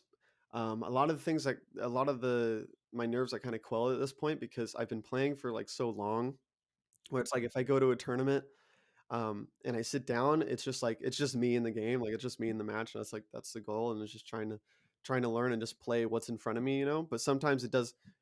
There are a little bit of nerves, like for example in Vegas, because I'm not very often playing on like big stages. Sometimes it's smaller tournaments, and at Vegas it was a bigger stage and there was a lot more people watching, so it was a bit more of a unique situation that I wasn't always in, and there was a little bit of nerves there, although it was a bit under control. But um, I think I definitely have the nerves mostly under control. And if there's a new situation like the stage one, I feel like just having more experience with that kind of stuff kind of help quells it. And also it's just because there's also other methods too, like telling yourself like, uh, like self-affirming stuff, I'm this is what I do. I'm just gonna go up there and play the game and do my best. And telling yourself that kind of stuff helps with nerves a lot too. Hello, ladies and gentlemen, and welcome to ECAC Week 6. It's James Madison versus Trine here tonight for your Rainbow Six Siege match. I'm Corbeck. Alongside me is the redoubtable Max D stepping into the breach here tonight from across the sea. And Max, how you feeling about joining us here for this ECAC broadcast? Hey, I'm feeling excited today. We've got James Madison University in Trine, like you said. I've just seen your outfit. I must say, you look rather dapper. It's looking Thank you. unbelievable. But no time to talk. We do have our map selection coming up right away in this best of 3 game. Yeah, our map pool is coming forward. I don't know if we have a graphic of our map pool, but it's going to be an interesting series of maps for sure. Both these schools, I think, have a lot to prove. We've seen Trine already here once before on the channel a couple of weeks ago. They struggled in that game, so tonight perhaps we'll have the opportunity to see them restore a bit of their sanity, their pride as well. We can't necessarily guarantee it, but we hope for it. Hopefully, though, we'll be jumping into our first map soon so that we can kind of carry this one away and get started here, since we know we're already running on a bit of a delay. Yeah, no worries. And that first map of the day is going to be Bank. And Bank is one of those 2 maps where, we see some teams do really well on the attack and some teams do really well on the defense. And it does depend on the team and the play style people are going for. Ryan did choose. We'll have to see how that plays out for them. Yeah, Bank is actually one of the maps that I think in the pool doesn't necessarily favor defenders. So being on the attack first here might actually be a bit of an advantage, all things considered. But it's never so much of a difference, I think, as to be extremely potent. Like, it really isn't going to make a significant difference here, but it is something to keep an eye on as always. And to be fair, if teams feel like they're a little bit concerned going into a match, they generally don't want to kind of start on the attack, given that it is usually the more difficult side. But taking a look at these bans here, nothing too exciting. Nook getting banned out, surprise, surprise. The penultimate terror there of the defensive side. Hibana also getting taken off the board here as well. And that leaves us with our defensive operator bans. And hey, wouldn't you know it, Valkyrie goes first. Yeah, I mean, Knock and Habana are very standard bans, especially for this map. You know, attacking that downstairs site of lockers and server, pushing a knock, having a knock push through garage is always really strong, and you like having that bulletproof camera there as well. Habana for all of those hatches, again, that's very potent on the downstairs. I'd be surprised to see, you know, some very strong attacks coming in on that basement side. Defenses do help out a little bit. I mean, you've got the Valkyrie and the Mira, they're both very strong. But that does leave operators like the Kaid up, the Wamai. But we will actually be heading to the top floor site first for trying. That's an interesting choice right there. I don't think that that top site is the one that I would choose to start off with. Usually I want to go to the basement. That's where I want to lead off here on this map. But, you know, you can do some interesting stuff on the top floor. Taking a look at their defensive lineup here. I mean, it seems pretty bog standard, Max. One of the interesting choices, though, that they're making here is they're taking a Wamai over a Jaeger for projectile denial. Yeah, one of the interesting interactions you can have to Wamai is the Capital. It's not being brought by JMU at the moment, but obviously those bolts do get caught by the Wamai discs, unlike the Jaeger. And the Wamai does also come over time as well. So, you know, you don't want to be seeing that Wamai die too early. The Jaeger tends to play a more aggressive position. But, I mean, taking a look at the setup from Trine, I imagine we'll have this Wamai play around stock. There's a shield there that Marquis Squirrely on the alibi is put down, and I'm sure we'll see some crossfires in place as well from the side of Trine. Yeah, that's fair. They're asking you with the chat, Max, if you managed to win your risk game. This is important knowledge. Inquiring minds would like to know. How did it end? The game of Risk, I'm afraid, ended in a defeat. I was caught in a bit of a sandwich between the two enemies, and sadly, I'm not good enough to be able to fight two people at once, only one at a time. A war on two fronts, a classic strategic problem right there. Well, speaking of a strategic problem, let's see what we have going on screen. And there's a strategic problem for you. The first of those Rotero drones coming out and annihilating the shield that was left here, looking towards the closet hallway. So that's put Big O Killer in a bit of an unfortunate position to start. Squirrely is already down, and now a hole's been blown in the soft wall here to add insult to injury. And the defense push is getting really heavy. A lot of pressure being applied here on this sort of veranda side. Something's going to have to give here in the JMU side to kind of respond to this, especially with a cutoff there as well, Max. Yeah, Shadow's using those Rotero drones really, really good. He's already taken out 3 bits of utility with those Roteros, but it's Jarvis to get the next follow-up kill onto the castle of Kyrios. Use one of those nades to great effect. And in a 5 versus 3, you know, like you said right at the beginning of this, the attack is the more favoured side. And, well, you know, we can see the bomb already being planted by Blue Key as he comes in. And the defenders aren't really in a position to do anything about this right now. And it goes down, and there's 45 seconds now for the side to do something about it. Well, here comes the pressure in hard. 2-kill swing back on the side of Trine, but the diffuser is down. That's going to put a ton of pressure on this defensive side to get back into it. They don't. PK here waiting on the lobby will secure a kill with the G36. Out comes Mini Mo, tries to challenge, gets mowed down in turn, but Big O Killer is there to shut it down. Jarvis still covering that cross angle. Big O Killer going for the challenge right there. Doesn't have a lot of time. Only 6 seconds left on the board. Nitro Cell goes saying out. Way too slow of a delay on that to make any meaningful difference. Tries to defuse around the corner. I don't think he's got enough time here. Max Jarvis stepping up to the window, trying to find the headshot. He will. And that'll be the end there. A good cover from the sledge. Never really dislodged from that window. We're talking about textbook attacks on the upstairs side. You've got 2. You've got that square take, clearing across and getting that plant down in CEO. Or you have that slightly more risky lobby side take. But we're talking about textbook attacks. That was incredible from the JMU side, clearing out all the utility they needed to push Trine further and further back out of sight.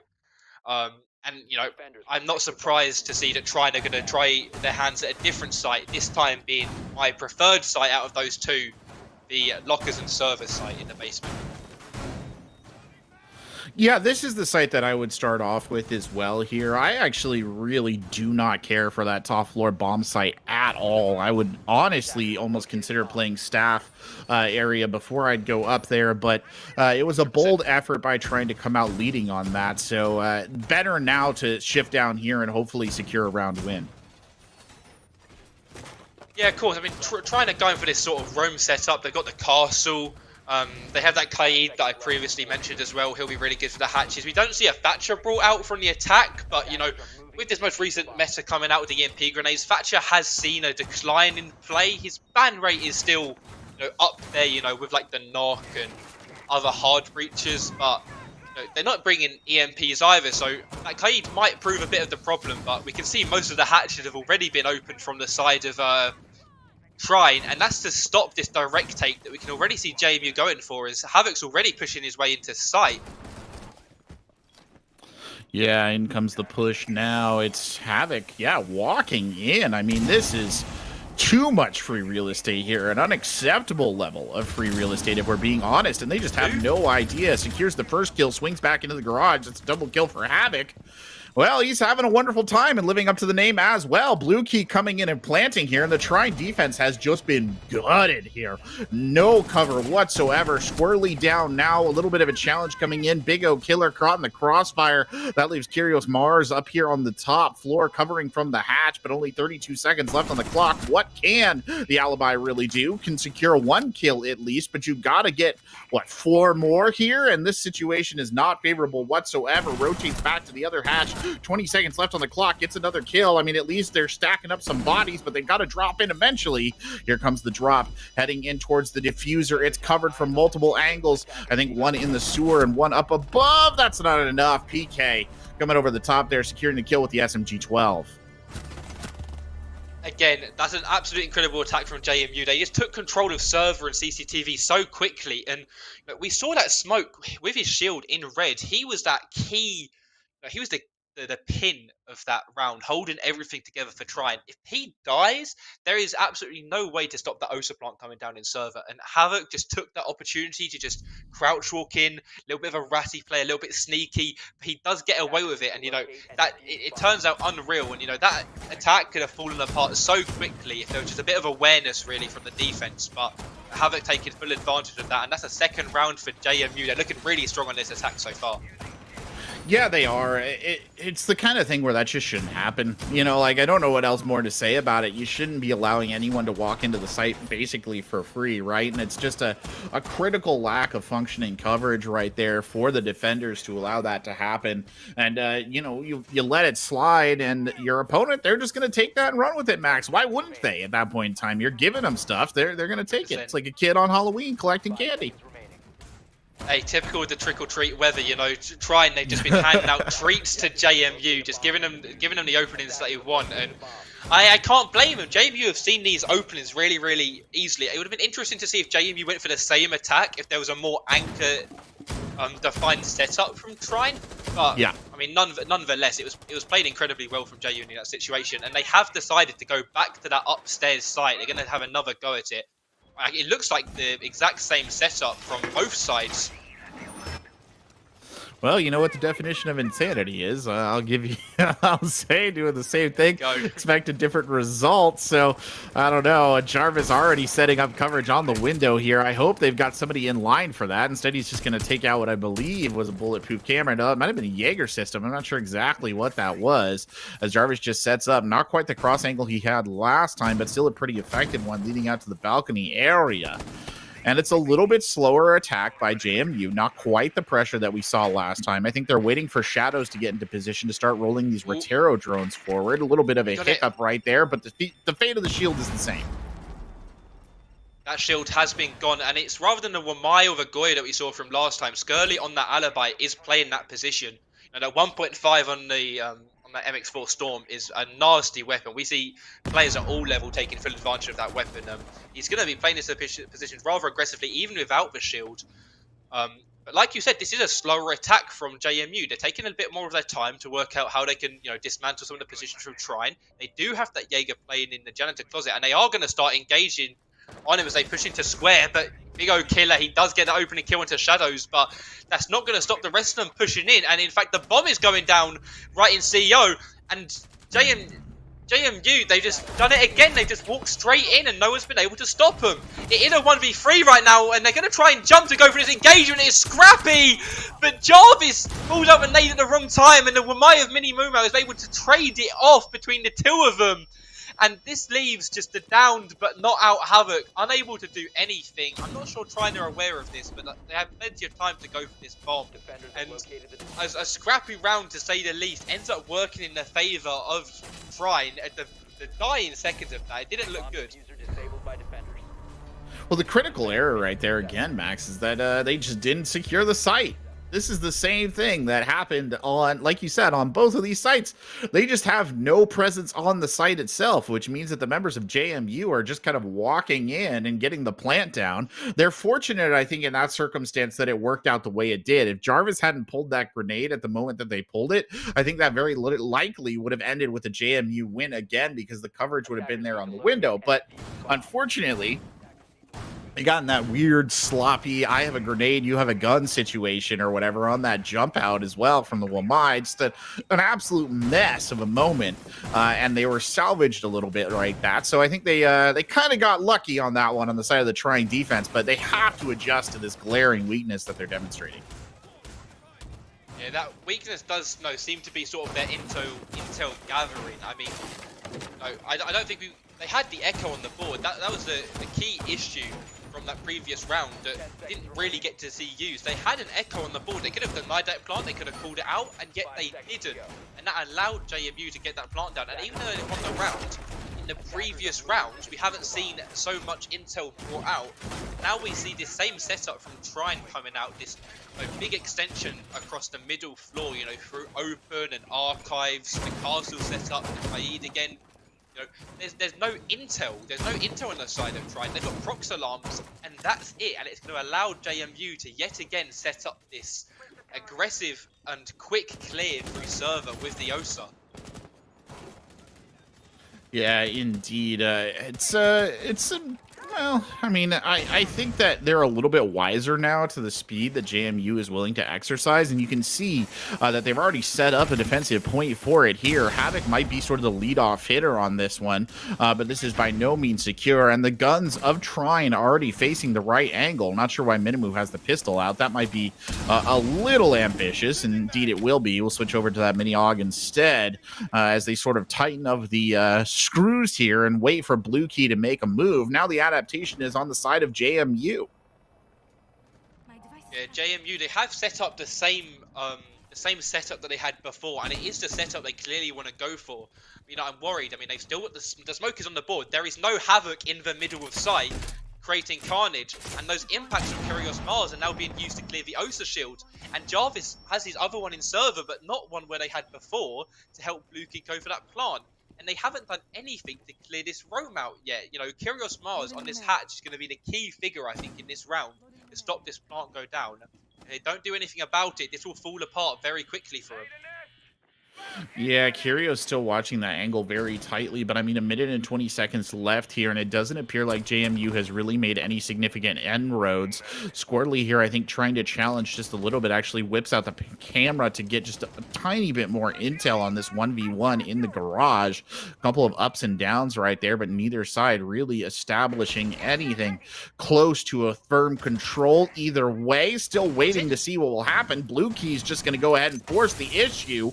The coverage just not there. Those smoke grenades are too far out. What is happening here? They'll get him as he pops back up, but Marquini, that kill way too slow. Now it's a matter of trying to attack into this, and suddenly JMU is ripping into them. The diffuser is down, still an awkward in the garage as they duel it out. Good little maneuver right there from the Dokkaebi to get around the outside edge. Shadow picks up another one.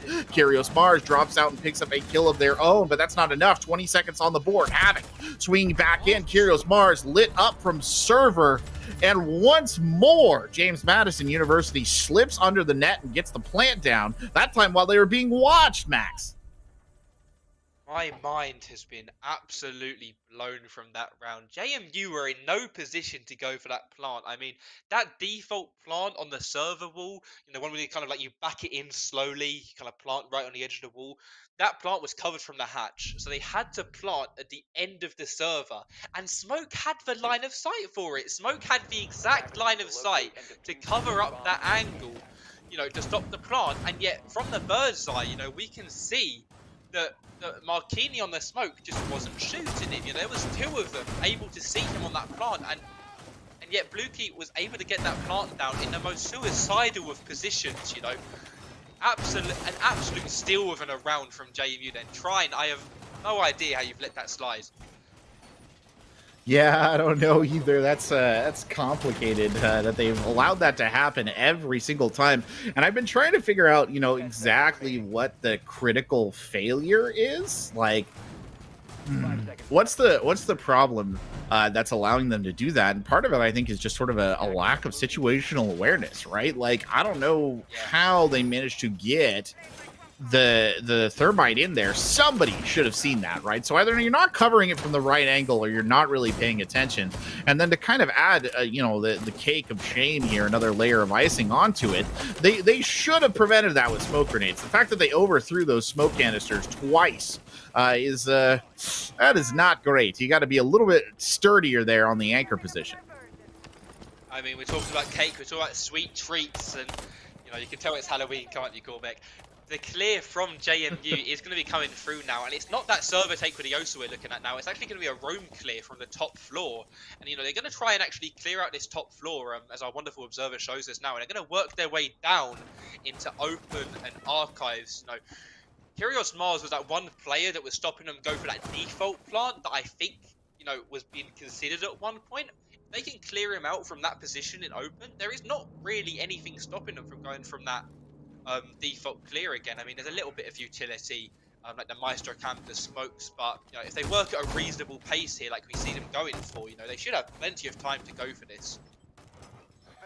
Yeah, that's going to be the thing, though, is it's all about pacing. Jarvis here knocking some more holes in the floor, and I know still playing very far up, obviously hunting for the roamer, not finding it. Shadows is going to be the one who's on the challenge point right now with machine pistol in hand, but will definitely double back right there. Does not want to hang around. Big O kill it now in a little bit of a dangerous spot here, too. Yet those roamers remain kind of inviolate on this top floor. Nobody's been able to quite force them out of these positions yet. Big O kill is stuck in this corner, and I don't know if JMU knew about it, but it looks like they're going to go for the engagement, and there you go. Shadows gets that kill. There is one more left up here, and they still have two Dokumi calls and the Jackal, and Kyrios Mars is sitting in open. He's trying to take all of his engagement on his own. It's so difficult to leave. He's going to have to try and take someone with him. He's looking left, right, and center, but Shadows, he comes in again and gets his second kill of the round. That is the roam cleared. There are 45 seconds to work with now from the side of JMU to try and make something happen. They still have Maestro Canvas spokes to deal with, but this is still looking like, you know, they're on pace for a round winning. Yeah, they are on pace for it, but it doesn't mean that they're going to get it. 3v5, a couple of low health bars right there. The Nomad setting out the air jabs, just waiting, and a much better smoke canister deployed to hold Bluekey off. Now, can Mankini keep those up? That's going to be the real pressure here on that smoke player. A couple of flash grenades going in. Mankini's smoke begins to clear. He's got to get another one out ASAP. There's a down in here as well, but Shadow gets back in on the other side. Mini Muma going down. There's cover. The gun ringing in the hands of Squirrely, gets 3. Marquini contributes as well. PK dropping in to get aggressive. The plant still going down. Out comes the machine gun again. The LMG one more time. Squirrely with the big clear right there. Hero stuff. That round, you know, from the 5v3, I saw that Kaid on the wall and they just couldn't get it open.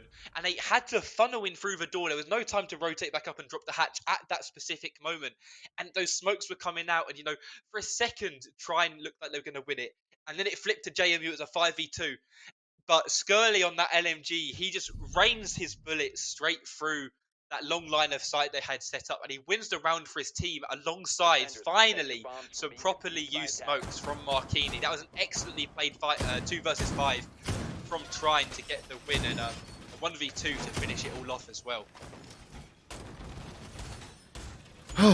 Well, looks like Trine don't want to be counted out of this one just yet, but they're going back up to that 3rd floor. Or 2nd floor, I guess, as it were, which has been a precarious position for them in this match so far. Obviously, they're hitting a bit more of a stride here, Max. I just don't know if it's going to be enough to really change it. The defensive setup not significantly altered from what they ran here previously. The big difference by the looks of it is that Marquini will be coming out on the Echo as sort of the anchor player. So a bit of a shift there from what we saw previously.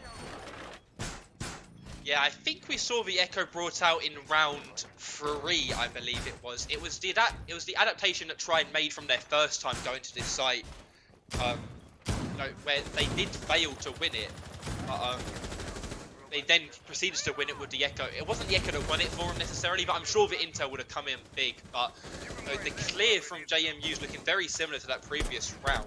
They did get the bomb down, and I do agree with you in a sense. I do think they were rather unlucky in the sense that they lost that round previously. So I still think there is some work to be done from the side of Trine, as we see them again set up for this clear from the square side. And Jarvis and Bluekey now actually both going to be playing on these lobby windows to try and cut off those important lines of sight so that Bluekey will eventually go for that plant in the A site.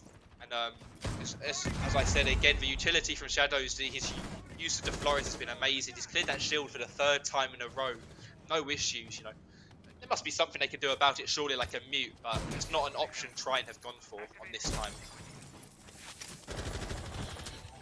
Well, Mini Muma here, holding a similar position to last time, kind of extending out into office from the main part of the bomb site. This is very familiar to what we've seen them do in the past, but it's Squirrely who's going to strike early, manages to find Havoc with an initial headshot. Shadows, though, not one to be outdone, brings it back in right away, and you'll notice the shield situation has changed a little bit here as well, so taking a little bit, I would say, out of the bite that was being presented by Shadows are at Teros so far. A much more tight defense here in the main from Trine. It's not helping them particularly much, but they are at least managing to keep it even, and there it goes again, but they're not going to be fooled this time, Max. Marquini swings in there and gets the kill and shuts Bluekey down.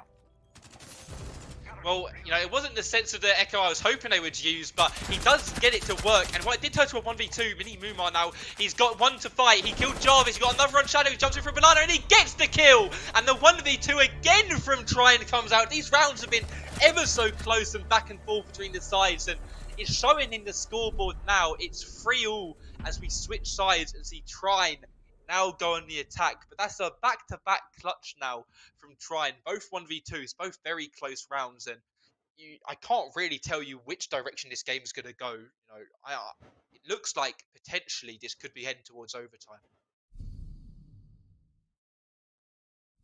Okay, well, the setup coming out now. They're back up at it on office. This time, however, it's JMU who's stepping up into the slot. Max, I don't know what it is about this top floor site, but everybody seems to want to go there, and I'm at a loss for words, to be completely honest with you. I mean, this site does have a way it is played out. Like the use of the castle, the stock hold, the line of sight towards square. There is a way you play this site. The issue is that you have to sort of stack up all of your utility as a defender on one side or the other, either holding towards square or holding towards lobby. And you'll see teams at a higher level, they'll acknowledge where the defense wants to primarily hold, and they'll switch their attack to the other side. Currently we see the castles being used to assist in holding the B site so they can hold towards square. The stock shield again, now what might be important, the Jaeger. So if I was Trine now, I would have seen this and I would have said, right, lobby side is a much easier attack for us. Let's rotate over there, let's clear. But I mean, you need a hard breacher for that, and you can already see from Trine, they've put that to one side and said, we don't need a hard breacher where we can have 4 grenades and all the stuns in the world. Alrighty, Marquini is playing the Roteros this time, almost getting to the point where you wonder why they didn't ban Flores, but he's making his presence known. Jarvis is actually playing out of stock, so he's right up there to secure the kill, and that'll be Big O Killa, who's down early, the Sledge player off the board before he could even get those frag grenades online. Fortunately, Squirrely still in this with some frags of their own. Never mind! Whoa, I spoke their name into death. Nothing to be done about it as Marquini here throwing out another drone, doing a little bit of scouting. PK, the only casualty so far on the JMU side, and it's a down but not out situation. Kyrgios might have been the one who needed to secure the window cover here, is actually backing all the way off and won't even waste time trying to do it. Looks like they're going to go for a lobby entrance instead to back up Mini Muma, who sort of stepped up to the plate. It is a 5v3, and I did say that Trine, they might want to consider rotating to the lobby side to come for this take. Not in the sense that their other side of the attack has flopped completely, and this is the only other chance they have. And well, Kyrgios Mars says no, they had the intel. They used a stun to see where the blue key was, but it didn't matter. He gets his first kill off the donut, and he does get downed eventually, and in fact finished off by his teammate. They're not going to allow confirmation to come through from the side of Trine. And well, that 2v4, now 1v4, it has to be played out from Marquini on his lonesome, not doing too badly for himself, going 6-6, actually joint top frag for the side of Trine, but he's going to have to do a lot more to win this round out for his team, and I don't see that working out. There's a lot of smoke utility to be used, a lot of guns in his direction, and he does fall to the gun. That is the UMP, and once it was labelled the worst gun in the game, but it's good enough to get the job done. And it's a 4-3 now for JMU. Well, JMU clawing back ahead. It's been a hit or miss sort of situation here for these squads, though. And keeping it even, I do remember, Max, you raising the specter of overtime, and I'm beginning to get a little bit curious myself if you think that's going to become a thing. I don't know. Trine's rounds have been okay, right? And I think they've got at least one freebie in there. And I kind of am looking to see if there's a moment where Trine is just going to break, because they're brittle, right? Like, is there going to be a time where they just sort of collapse? And usually when we see a collapse like that, I feel it's when teams are forced to shift over onto the attack. Yeah, I mean, Trine, they got 3 rounds on the defense. That's admirable. That's pretty good on the side of Bank. It's not bad. We did discuss previously is, it tends to lean to the attack. So getting 3 defense rounds, they should be happy with. And JMU, they want to go for this roam that we saw Trine say, what is it with this roam clear? I like playing the downstairs side of Bank, quite anchor heavy. The Goyo is quite commonly seen on this site, along with the smoke and the echo. I didn't think I would see so many roams set up from the sides, both Trine and JMU, but I mean, if it's their preference, whatever floats their boat. Alrighty, well, they're going to come in through the sewer to start things off. That'll float their boat, at least. Mini Muma here checking in the lead. Is that Sledge again? Jarvis is up on the top deck, just sort of wandering around, but I don't think anybody's watching. Oh, no. Have they made a mistake akin to Trine? Is nobody watching this? I guess they'll hear when the castle barricade goes down. I don't know, Max. That's a pretty big glaring opening right there in the defensive setup. I mean, casting that door off, obviously allows the side of Trine to take that control very quickly, but we saw near enough the exact same take from JMU when they were on the side, so surely you have to imagine that they know how to stop this plant from going down. But, I mean, apparently the info from JMU is as lackluster as it was for Trine, as it already is a 5 versus 3, and Trine are knocking on the door of sight, ready to go for this plant any second now. And, the defenders of JMU, where are you in a 5 versus 2? PK has left the hatch to go for a flank, but he's going to run straight into the arms of Skirly if he's not careful. He comes down the stairs and he does get the kill. Bluky left in the 1 versus 5. He's able to get 1, but this bomb is going down and there is nothing you can do about it. No impacts in pocket, 2 Osa shields in his face. And well, this round is as good as gone. And what is it with this site? The direct takes. Both teams want the direct takes, and yet neither of them know how to counter it as a defense themselves. Well, Blue Key here holding it down, or trying to hold it down, but it's not going very well. It's very slippery to hold here. The diffuser's already down, the pressure already in, and Blue Key can't land any of his shots, as if he needed any more problems here. And, well, too many problems, too many bullets from the other side. It's Big O'Killa there to secure the final kill. And Trine continuing to claw back into this. So I got to give credit where credit is due, Max. They're holding on. They've really got JMU by the belt.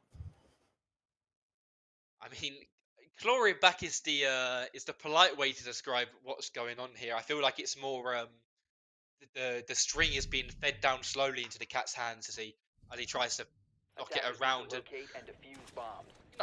that round again from JMU, the setup is good. Like the setup and the way it's played, the roam is good. But the issue that Trine had, that now JMU have, is they have no way to deny these plants going down in any real manner, you know. There's no... They have the Echo, but the Echo cams, you know, are getting shot before they even get a chance to use.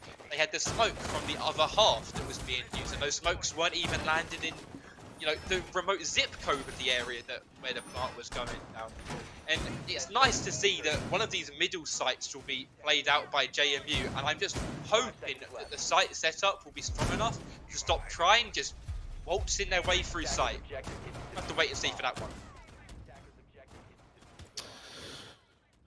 Well, start of the round coming in, a very heavy presence over on this side of the map, coming in through the parking lot. Shadows looking to see if he can maybe make an initial shot right there. I swear he was thinking about some sort of peek, but he maybe thought better of it and peeled off. Warden, always a bit of an interesting choice in these scenarios. I feel like if you're going to go for a roamer, you maybe got some better choices, but he remains popular because he is so dapper. Blue Key here looking underneath, sees a drone coming by, no feet to be noticed. It's a Rotero drone though. They continue to be the bane of this map, and Shadows gets caught looking, droned out and gunned down as Kyrios Mars gets one in here too and takes down PK. So for the low price of Marquini being DBNO, they've managed to rack up at least 2 kills here on the round. And that's a price I think they're very much willing to pay. But can they get past the rest of the JMU members who are circling the wagons here on point? A rather unorthodox way to clear the roam on that top floor by just, you know, dropping down that middle skylight to the stairs and collecting your kills. And I mean, it's just difficult to see the idea that JMU had. You know, their idea seemingly was to just run around like maniacs to collect the kills that they were looking for. And that hasn't turned out exactly the way they wanted to. I mean, look, now we're going to have to see this round played out more. Jarvis is able to kill out Marquini. He's staring at feet, but no souls, and Kyrios is able to get that refrag to put this down into a 2 versus 4 with Bluekey and Havoc, the 2 site players, you know, stuck in a rather precarious position with attackers swirling them around like the sharks, just waiting for their opportunity to strike as they smell blood.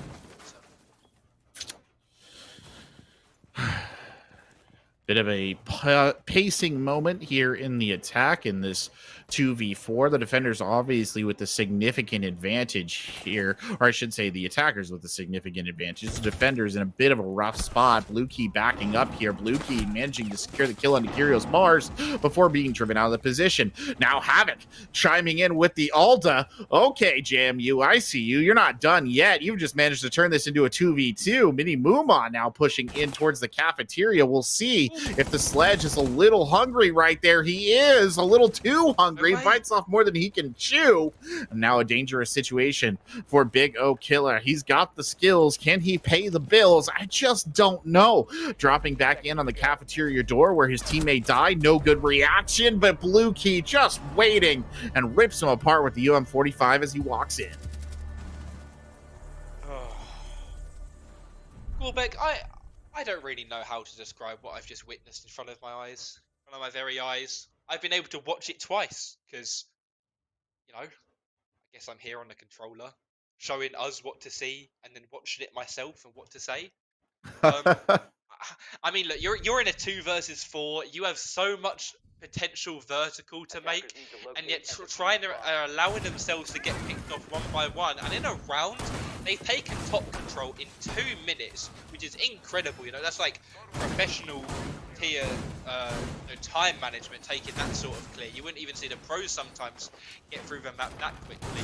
Whether it was the success of Trine or the demise of JMU, we can save that for another time. But I mean, Corbett, that was a round for a Trine, surely. I mean, you and I both saw that that should have been a Trine round, and yet we're looking at a 5-4 scoreboard. And you know, are Trine in this game? You know, are they meant to be in this game? And the way they play in, you know, the side that should be winning right now, because to me they don't look like the side that is doing incredibly well at the moment.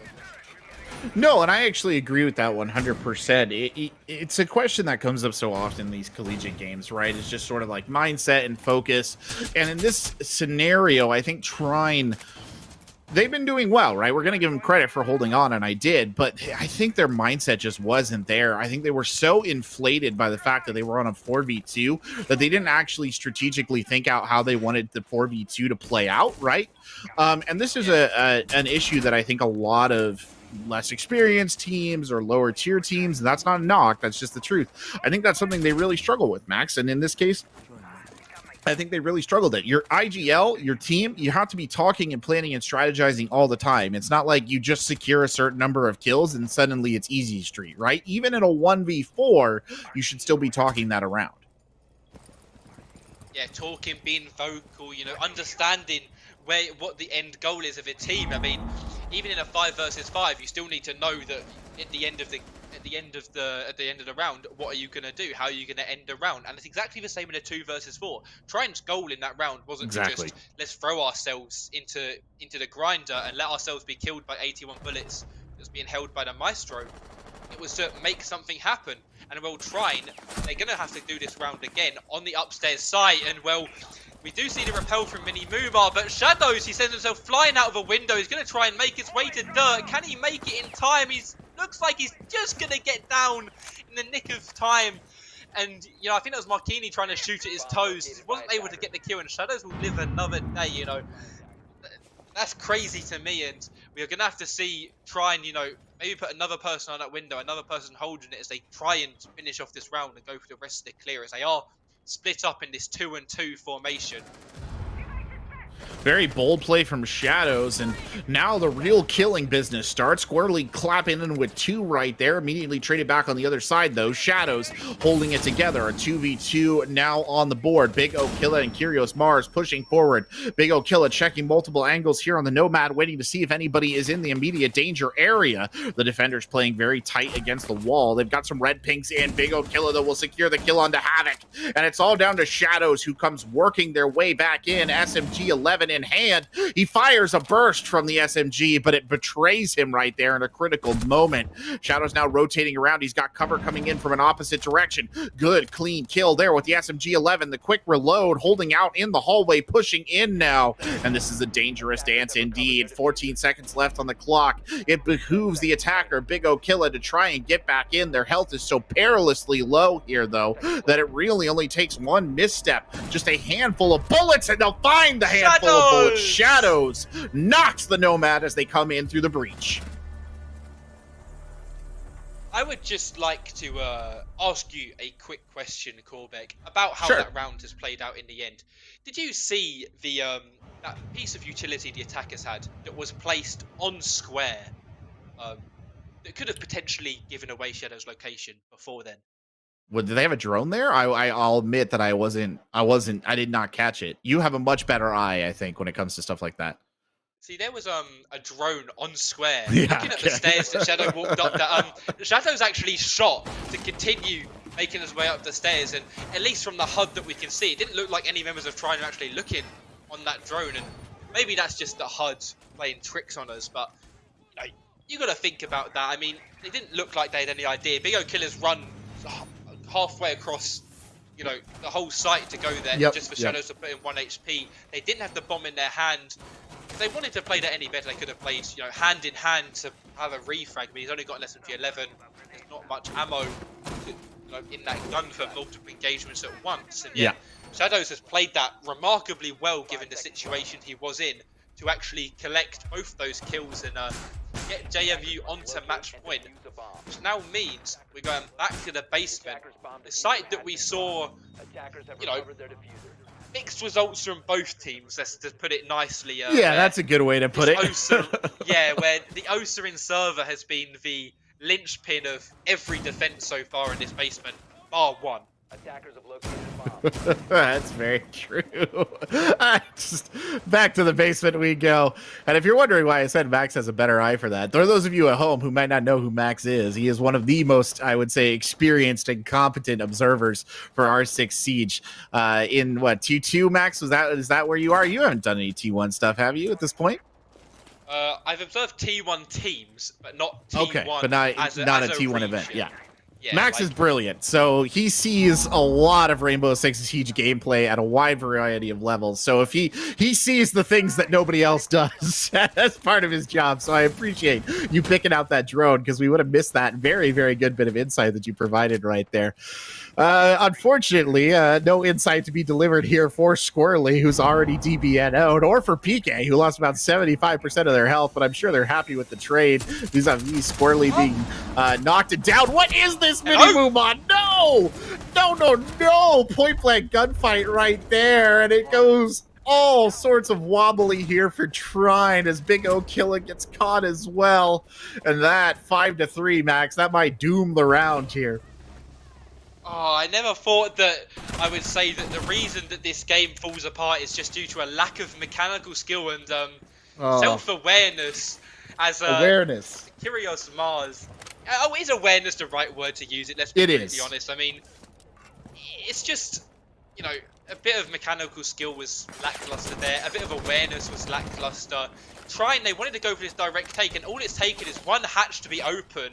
And all of a sudden, Try and have absolutely no idea what's to go on. JMU clearly knew something that Trine didn't. And as we see the bullets rattling towards Kyrios, eventually it comes down to just 2 from that T5 SMG. And JMU close out Bank as our first map of the day. You know, 7-4, a rather commendable victory for that team. Wasn't very, very close. It wasn't difficult. And No, I don't think we can go ahead and say that it was difficult. But I mean, I think that Try and put up a fight, Max. I think we can fairly say that they put up a fight. But I did say that I thought they were going to be a little bit brittle. And I think that was sort of demonstrated to us right now. Yeah, I mean, they fell apart so quickly after they had no idea what was going on that upstairs, upstairs roam. I mean, having that hatch open does make sense if you want to play that roam, because you do have the ability to kind of come over that hatch, peek towards server. You do normally see it reinforced because people like to actually play in that server as a defender. Neither team went for that on the day on this match, but having that hatch open, all of a sudden you've got a different dimension. You're going from that 2D plane of just hitting it directly to that vertical extension. We are going to have more time to talk about this, about our next map, which is going to be Clubhouse, but we are going to send it to a break first. Going to take 5 minutes, so make sure you don't go anywhere for this match between JMU and Trine.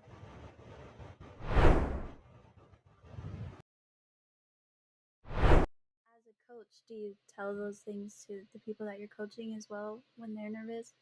Yeah, I try a lot to practice what I preach, and I do in my coaching. There's a lot of mentality coaching too, because I feel like not a lot of I feel like it's a really interesting part of the game and just a part of life too. And I feel like it's not something people focus on a lot with coaching. I feel like a lot of coaching, they're focusing on technical aspects, in-game aspects. You know, like what can you do in this situation that can be better.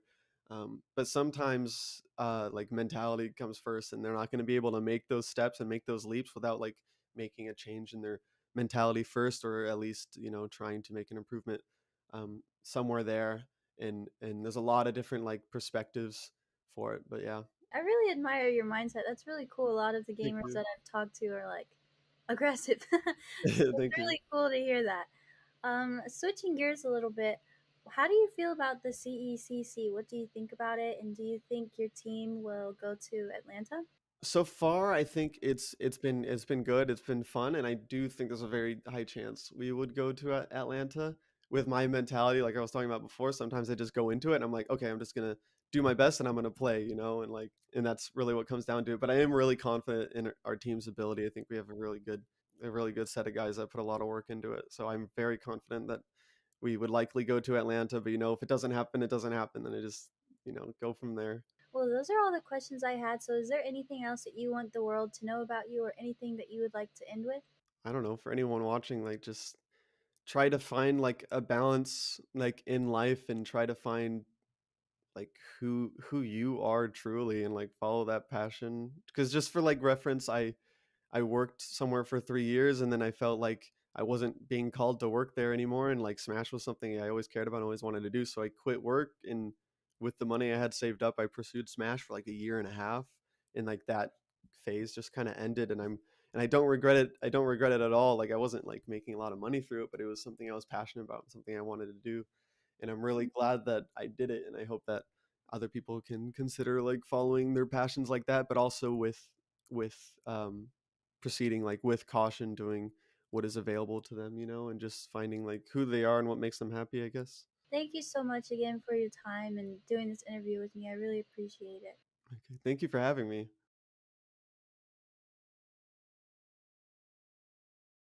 Is that we don't have these preconceived notions, and we're willing to listen to our membership and read the room, read college athletics and how it's connected and how it's not, and take what we have expertise in championships, but also throw out some of the other stuff. I remember when we first started, there were some conferences were applying their amateurism rules to all of their esports competitors, and I think we knew enough to know that no, that's not going to work in an esports culture. It's got to be very different. And by the way, the NCAA was going in a different direction. You could see the train had already left the station on that, and so it's an incredibly dynamic area and ever changing, and will continue to change. And just as we didn't know when we started what it's going to be looking like, I think similarly we still don't know what it's going to be in another 5 years. I know enough to know that all of us are still going to have a thriving esports program that's doing a real good service for our members and for our competitors. But we still don't know necessarily what some of that is going to look like, and that's pretty cool about it all. Let me ask you this, because you all are used to dealing with your athletic directors, and each of them are dealing with what's in front of them in their athletic departments. My guess is at least some of your schools are that this is not necessarily operating within the athletic department. And can you talk about how you navigate that in a conference office, and maybe the best way to handle that, or do you have preferences? Do you try to steer them one way or the other? And just talk a little bit about that, if you don't mind. Sure. The majority of our schools are not under the athletics umbrella. We have one institution that perhaps by next year will be under the auspices of athletics, but most of them are in other departments across campus. Right. One of the things that has helped us is that we have support from the president's office. And so in order to participate in Mountain West events, you have to have an adult non-student administrator that oversees that, the eSport program. And that's where we get assistance with, eligibility checks and, please complete your roster, things like that. I don't know in the future, and it depends on, who's sitting in the athletics director's chairs, whether or not more esport teams will go under the umbrella of athletics. And I'm kind of indifferent in terms of whether it should, because I don't want esports to go down the road that some conventional sports have gone down with the NCAA. So we have a unique opportunity to kind of craft esports in a way that fits what esports is, as opposed to trying to fit it into a conventional athletics box, so to speak. Right. I think the success of our program and getting participation is exactly that. The fact that we're not tying it in necessarily to athletics and NCAA eligibility. Like Carolyn, we probably have 3 or 4 schools that are under athletics.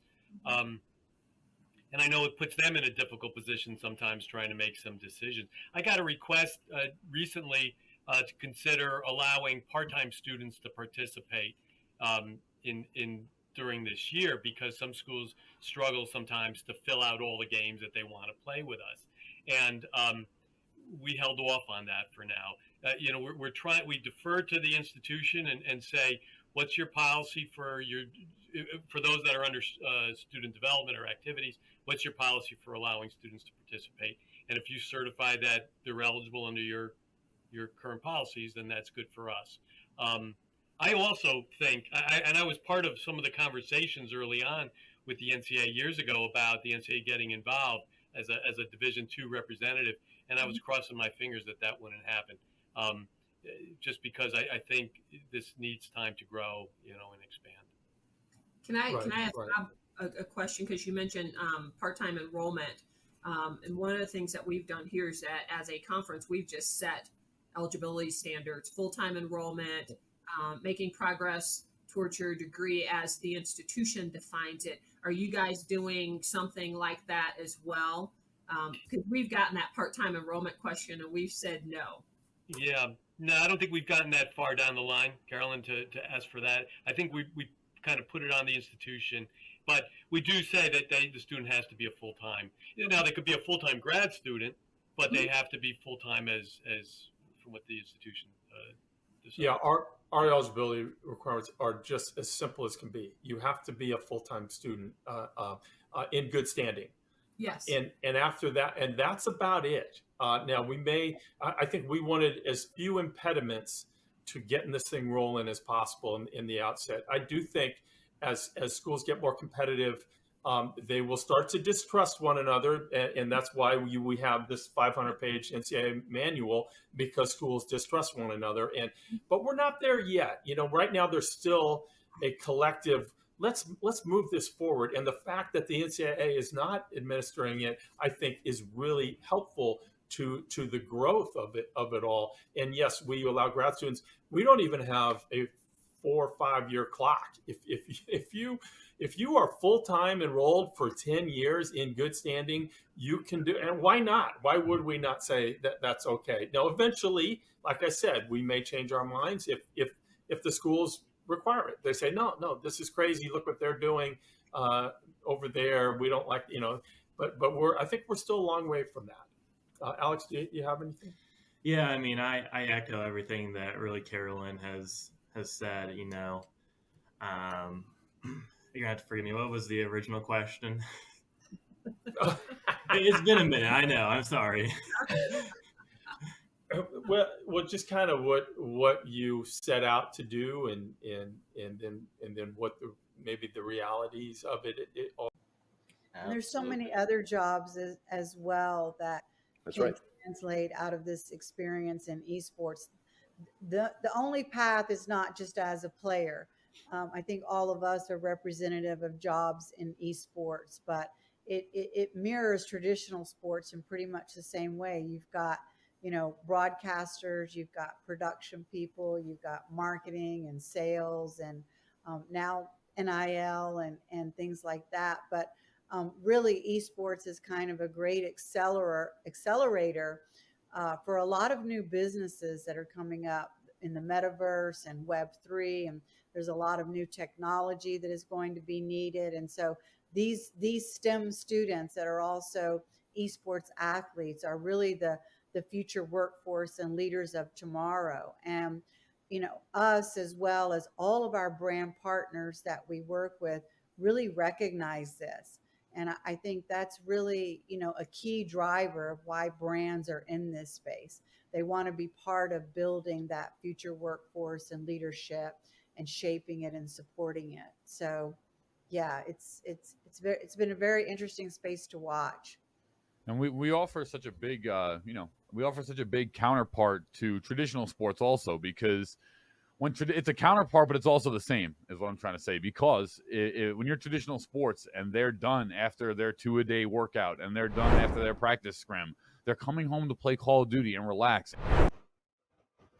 Hello, ladies and gentlemen, and welcome back to ECAC Week 6 here. It is James Madison versus Troy, and I'm Corbeck. Alongside me is Sugar, stepping in for Max now. Thank you again, Max, for filling for that map. We appreciate it. But Sugar, welcome aboard, and well, let me bring you up to speed here. We saw map number 1, Bank. It was a 7-4 James Madison victory. Now we're going to Trine's map pick, which will be Oregon.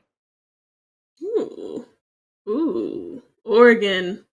Borgen. Yeah, Oregon. I don't know why. Borgen, I don't know why. Right. Yeah, I don't know why I sounded so excited. I shouldn't have. But yeah, I mean, Oregon is a map that everybody knows about. Everybody knows how to play this map, even inside of ranked itself, where you run into a lot of monkeys. But inside of the competitive scene, even though a lot of teams may not want to admit it, this is a favored map amongst the pro community and, lack thereof in the amateur scene as well. So we won't really see a lot of surprising things, but I'm excited. I love Siege, so I mean, I'm excited to always see some Siege action. Yeah, that's fair. I got you. I mean, I think that Oregon gets a bit of a bad rap. It's not played as much as it used to be, but I do agree it is a very popular map among pro teams, among every level of play. I think we're just about ready to hop in here, so we'll be able to see that Oregon on screen.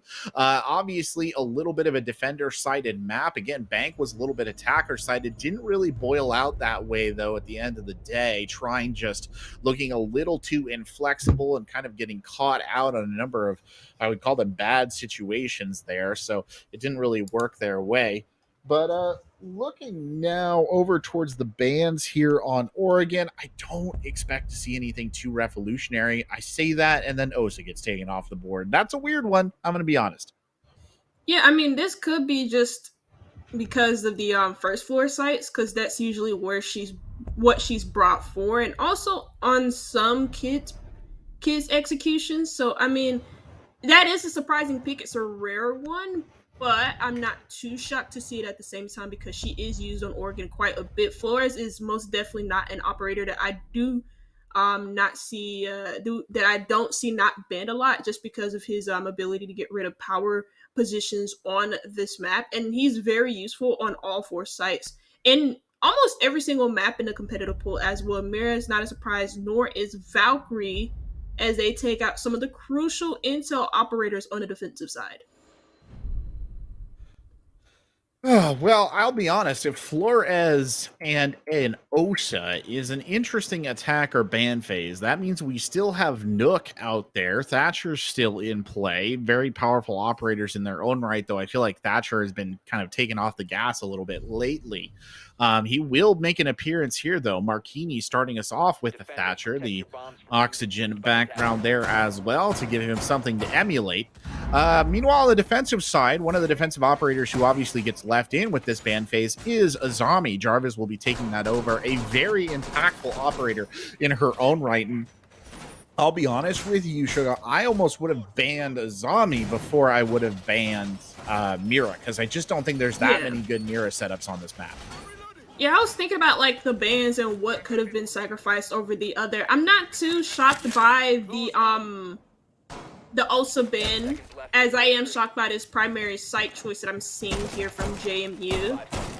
Obviously, this is just something that they want to do, because a lot of teams usually run as default. They usually run the primary site as basement, the secondary site as kids, or they kind of switch those two around, and then this is usually the tertiary site.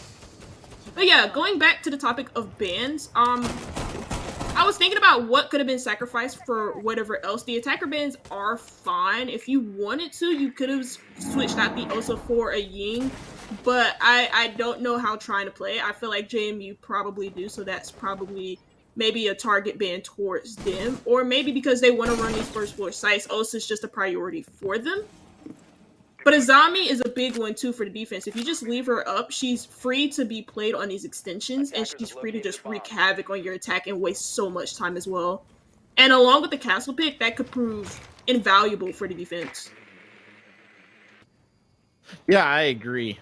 It's a solid operator in a lot of respects, and I mean, I think you bring up a good point just in terms of kind of time wasting too, right? Like getting through the Azami barricades is kind of a pain, depending on where they're put. They also allow a bit of a creative redistribution of the map on the fly that the castle doesn't, which I think is one of the most important aspects of her kit.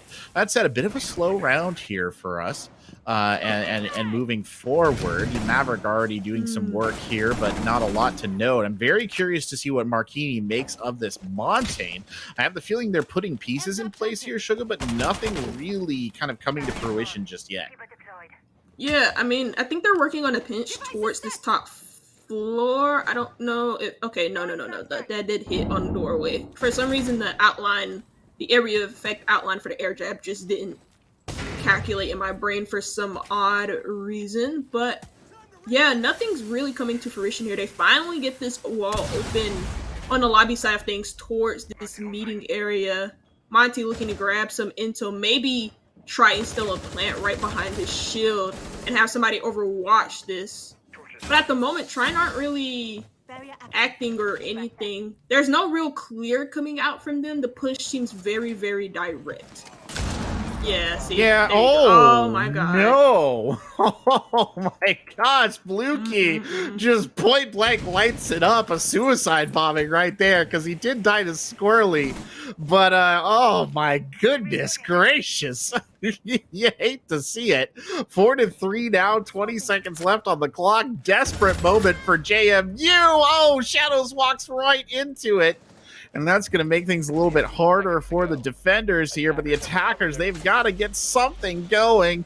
Mini Muma stepping up to the plate. They'll be the first one in. Misses the shots, does PK. Should have secured it. Havoc is there on the clear. Less than 4 seconds left in the round. Can somebody go ahead and get in here and get this plant down? The Deagle! Oh, no. Wow. Time's out. Nearly got it on kills.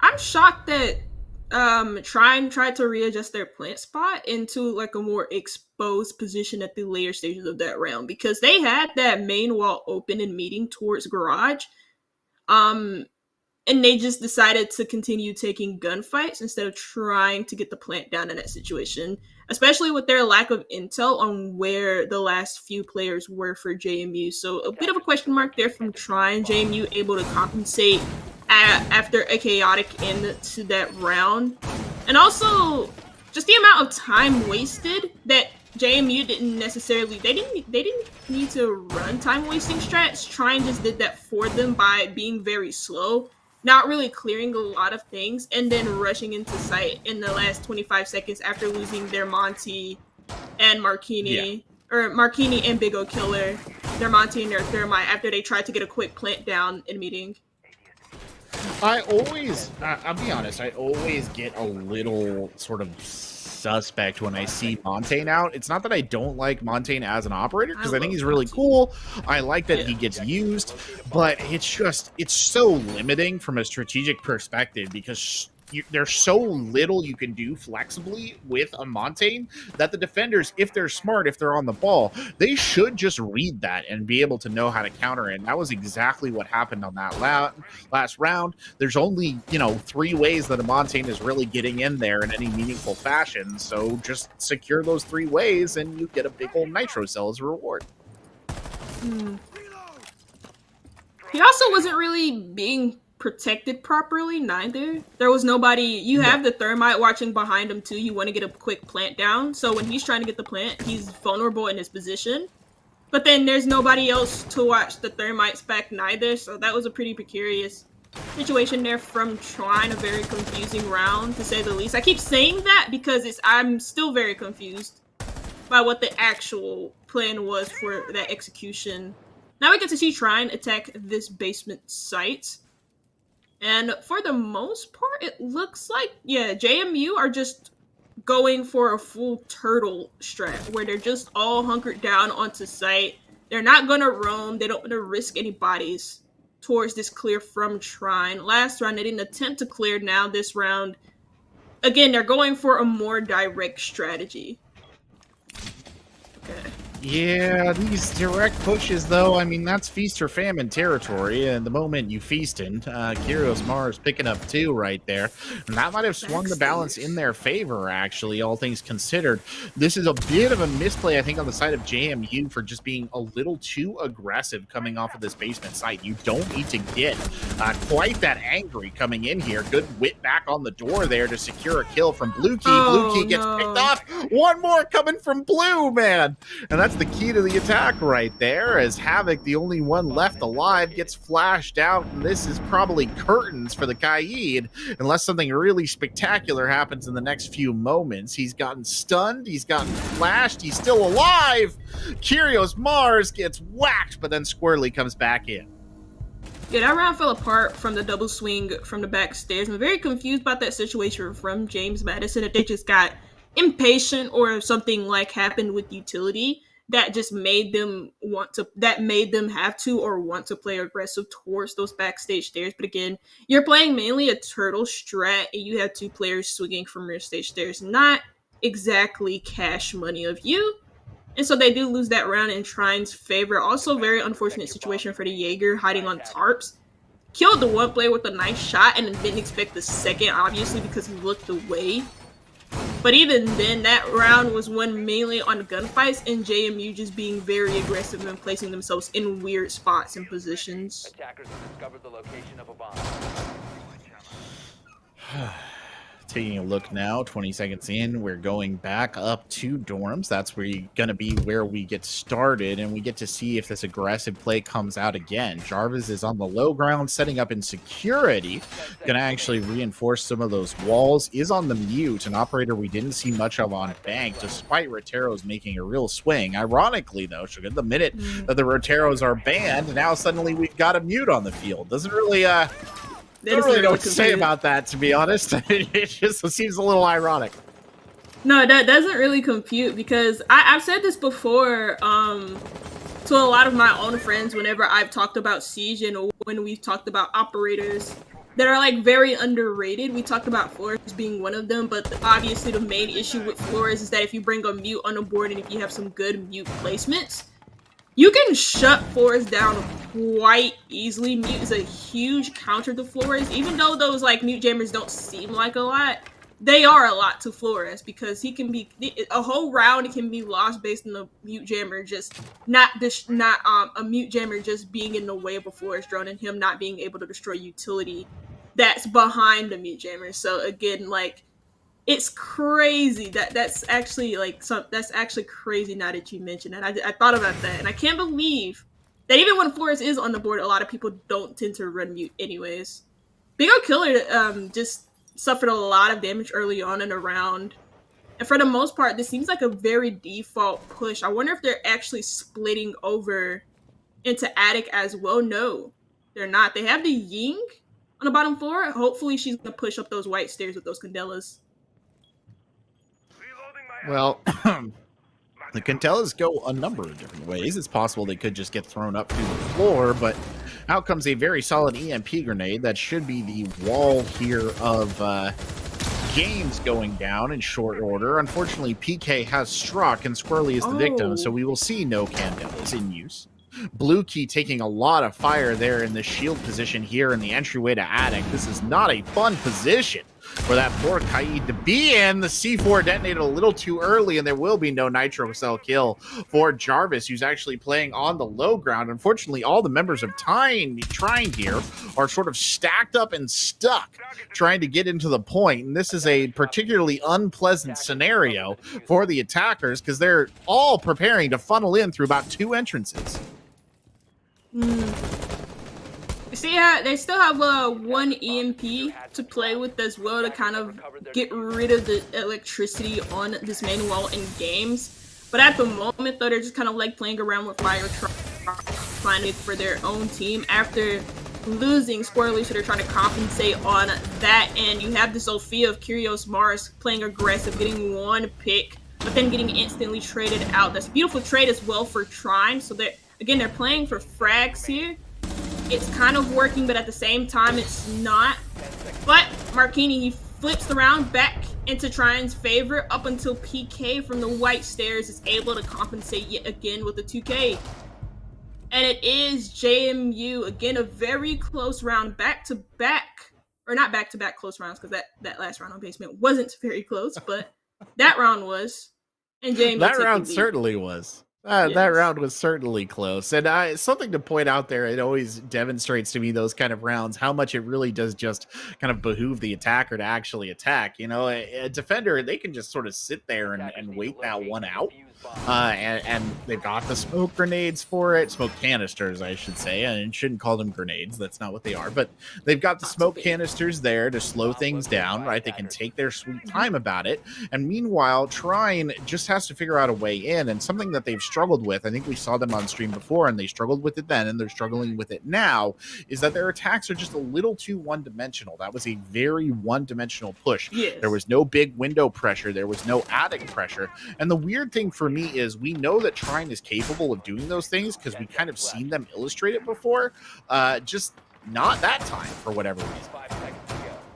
Yeah, no, they did have big window pressure, and they did have somebody like, they did have Marquini, or not Marquini, Squirrely, as the Ying on the bottom floor. Hopefully, like, again, you mentioned it, pelt those Candelas up the hatches, or even I said it as well, to push up the white stairs in order to help her team, in order to help their teammates operate on a split push. Yeah. But they lost those players early, and even then the big window player didn't really have any effect on the round because they died towards the execution phase, and that rotation towards big window happened really, really late. So yeah, Trine's push is very one-dimensional, not a lot to them, and also they're not really attempting to clear a lot. I've noticed that as well. Kids is not a site that you normally would clear on anyways, unless there's a big extension towards the first floor. A lot of teams at the pro level do that. A lot of teams at the T2 level do that. But even then, it's not as prevalent. Shadows pulls off a nice shot onto Squirrely, taking out the Ayana, and that's already, well, yeah, 2 nades. He used 1, but again, you need those nades to clear out those power positions on the map because you don't have a Flores. Yep, that is very much the case, and Squirrely losing those nades early on. Shades of that happening on Bank, too, the map that we just saw, where the nade operators tended to go down rather painfully early. Jarvis is pushed up very aggressively right here, shotgun in hand. That's actually making me nervous, and I'm not even playing Jarvis.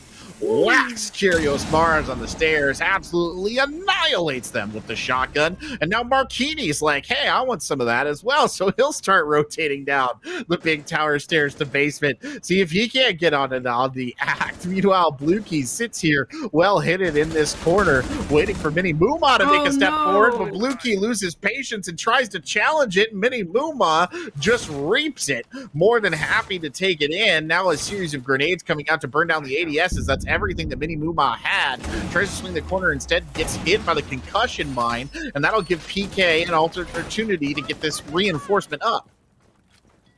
I wonder if Bluekey, the reason why he swung that, if it was just because nobody was holding his cross on top of tarps. Jarvis was actually found out in Harry Potter. We see another swing coming in from Havoc. Now it's all up to PK in a 1v3. Marquini finds that one, but Mini Muma finds the last. It's trying to even things, or not even things up, but I think they are 1 round away from evening things out. I mean, again, it's the same type of push. It's not really, I don't feel like there's a lot of utility usage from the attackers to actually win them the rounds. It's just these gunfights in which JMU, they obviously have a lot of confidence, but I feel like they're swinging a bit too much, and they're giving up bodies, not early, but in like crucial parts of the round. So when they die, they give up areas around the map, and Trine are just able to swoop in, take that control, and then work off of it. Yeah, that's a fair point that you made right there, and I'm actually a little surprised that Trine managed to win that round out just from the situation that we were looking at. And I mean, we've already talked about it, but his Bluekey swinging, I think, was the big difference maker there. So yeah, hopefully, lesson learned. You can go back and maybe make some changes this time around. I've said it before, but I'll say it again. I don't particularly like the idea of going to same bomb site twice. Always a bit iffy of a choice for me, but that's will be what they choose to do. Not a lot of defensive rounds left. This is very much in JMU's interest here to make this a 4-2. So this is not a round that they can really afford to lose. Whereas I think Trine, they could lose this round. You're still in the hunt for a 3-3 on a decidedly difficult map. So that would make a bit of sense as well. But we'll see if JMU can stiff upper lip this and maybe shut this down early on.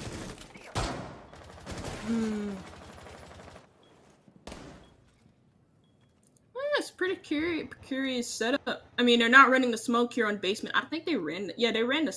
No, they did not run the smoke. So sorry. No, they didn't run the smoke. So they're having the Ella play this elbow position instead. So I try and get my memory correct. Again, we see the same type of push here coming out from Trine. I wonder if they're gonna make like a rotate towards the tarps area, just like they did last time.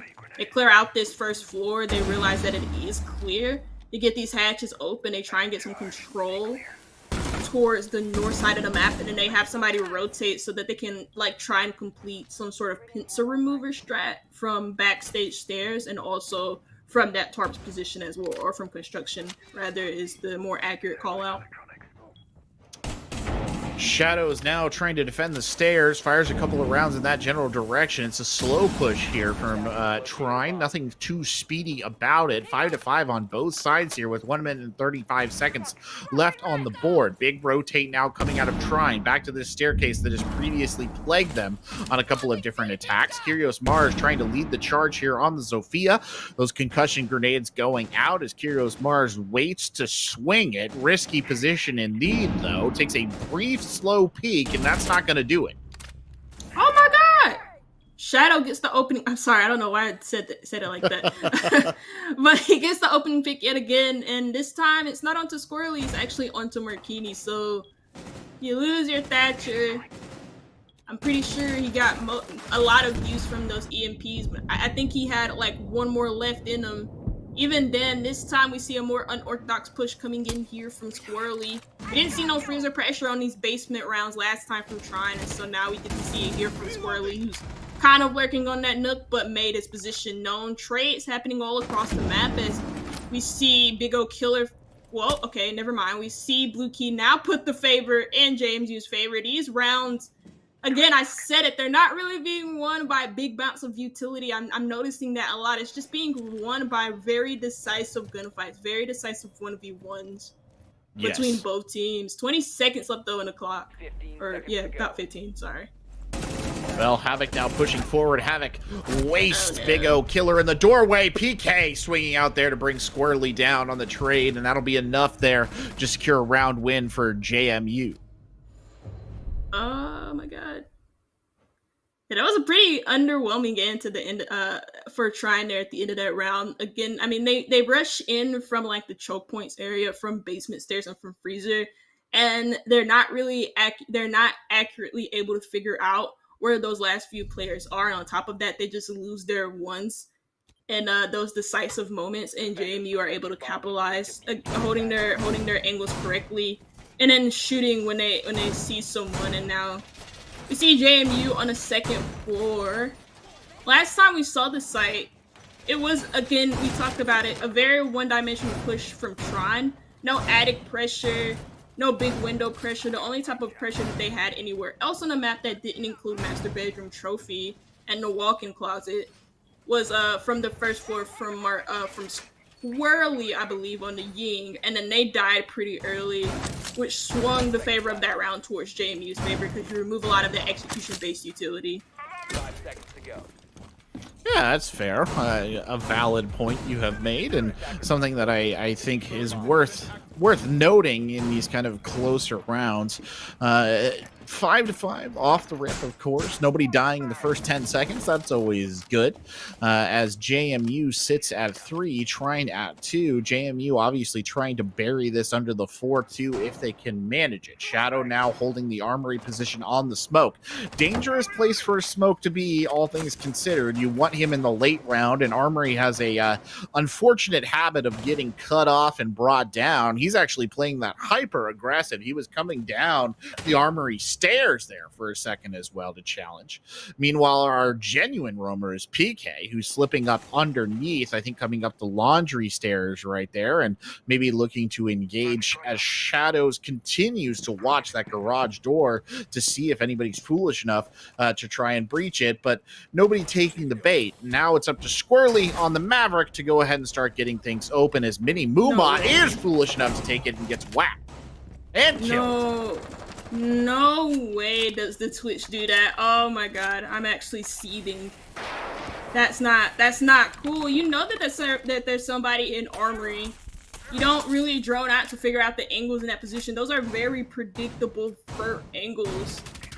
Ever since the rework of Oregon, those vert angles in Armory are so predictable now. And also the angle with the hatch as well, that can be played on the wall to catch any unsuspecting person entering inside the map. Mini Muma gets caught early. They're not really doing good. Again, they're not doing an actual clear, but it's not really that hard to clear the smoke out of this position. You mentioned it's so easy to just isolate him in that position. Now that he's out of there, they won't really have that opportunity. He's made his way back onto site where he should be.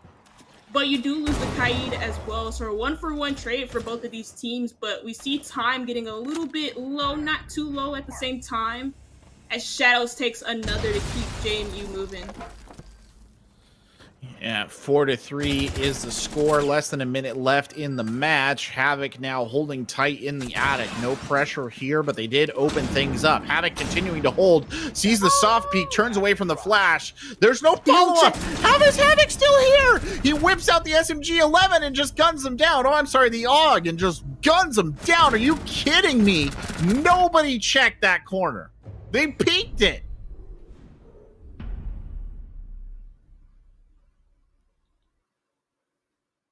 I don't even know what to say.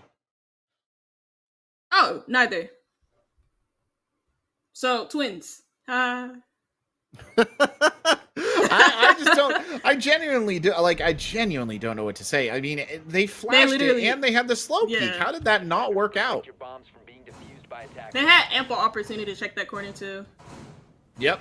Yeah, that's oh boy, there's a lot to not particularly like in what just occurred right there, but that's okay. JMU will walk away now with their 4-2, and Trine takes over on the defense. Not the worst thing possible though for Trine. I mean, going back on the defensive side should theoretically be easier. It depends on how Trine play these defenses. I don't know if because I haven't seen a lot of JMU, or I haven't seen any JMU is more accurate. So I don't know how their attacks are, if they are a little bit more creative with their attacks, if they aren't as one-dimensional, if they take just as much time just to make an execute happen as Trine did. I don't know what that's like for them. But according to statistics and according to how Oregon is played, and according to our view of Oregon as well, the communities, Oregon is a very defender-sided map. It's very hard to attack on because of how big it is. It takes a lot to clear this map, and if you don't clear it properly, you get bit in the ass. Quite literally by the flinch from the defense. Oh my god, that drone just shot through the door. Yeah. Oh, because they had a mute jammer right there. Yeah. That's crazy. I love the game. Yeah, it gets wild sometimes, I will say. And well, Mini Muma here up in the trophy room. This is an interesting defensive position I haven't seen for a while. Hard holding the shield, and look at the sheer amount of utility. Oh, no. Wow. Look at the sheer amount of utility, I was going to say, that's been put in there. One less of the sheer amount of utility as that ADS goes down. Not great. This is a very vulnerable position. There are a couple of different angles here that could kind of ruin the day of the defender, but I'll be honest, it's an intriguingly aggressive hold. I just don't think it's a very good one. No, this would be... I kind of like this hold because there's no main stairs pressure here from JMU. Neither. And in saying that, there also is no hold from Trine on Armory. So this mute can be easily isolated. We saw this last one from Trine when they didn't easily isolate the player in Armory, and he got a pick onto the Twitch, which is huge in hindsight. And then they didn't kill the smoke early when they had the opportunity to, and we see that here from Mute. But then again, if they pull this split push off of JMU, they can easily isolate the Mute from that position as well. So he's vulnerable from a lot of different angles. He does have somebody holding his adit. For some reason, Karios just doesn't shoot back. And now we're in a 4v or 5v3. Well, Mini Muma here playing up a little bit tighter. Didn't expect Jarvis to be hiding right there, though. Gets absolutely roasted. Now Mini Muma swings the corner. SMG-11 in hand. Mini Muma not looking the right direction, but gets killed from the opposite. What are you going to do? He simply can't spot it down. Marquini trapped here as well. And that'll be the end there for Trine. Unfortunately, just not able to do what they needed on the defense. Oof. Yeah.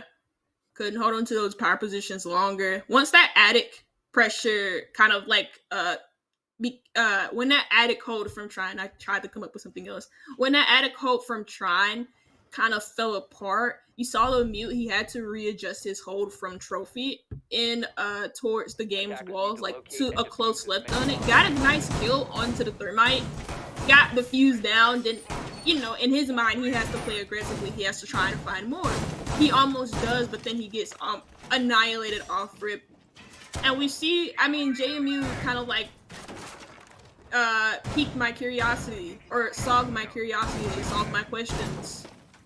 The 21 questions of Sugar, which was, is your push one-dimensional? Are you guys looking to put pressure elsewhere? And if so, how do you look to do it? And they did that. They did the split push from attic, and they also did it in numbers, more importantly. So if one player dies in attic on that attic swing, at least you have another right there to get the refrag. So again, nice teamwork there from JMU. Yeah, and that's exactly what those attacks from Trine were missing, something just like that. And that's why the split push is just so important. Now, you really can't overstate what it is. Jarvis, by the way, prepping here for the run in on the Blitz, but that smoke might spoil the plan just a little bit. I mean, Blitz is an interesting operator choice. This is obviously an attempted rush blue bunker. I think that it's fair to say that Trine is mostly aware of what is about to happen. PK pushing up right there to give a little bit of coverage. Jarvis now stepping up, the smoke going out. Squirrely holding a not-so-great position. Good little angle, swings out to the side. The MPX, though, obviously does nothing to the shield, and they'll gun down Jarvis. Can't make it work with the Blitz. A bunch of kills flying in fast and furious right now, but the defenders are the ones who are coming out on top of it.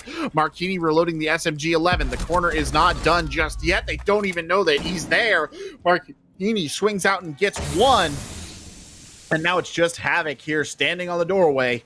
And that all took only a minute, Sugar. That's how quick that was. Yeah.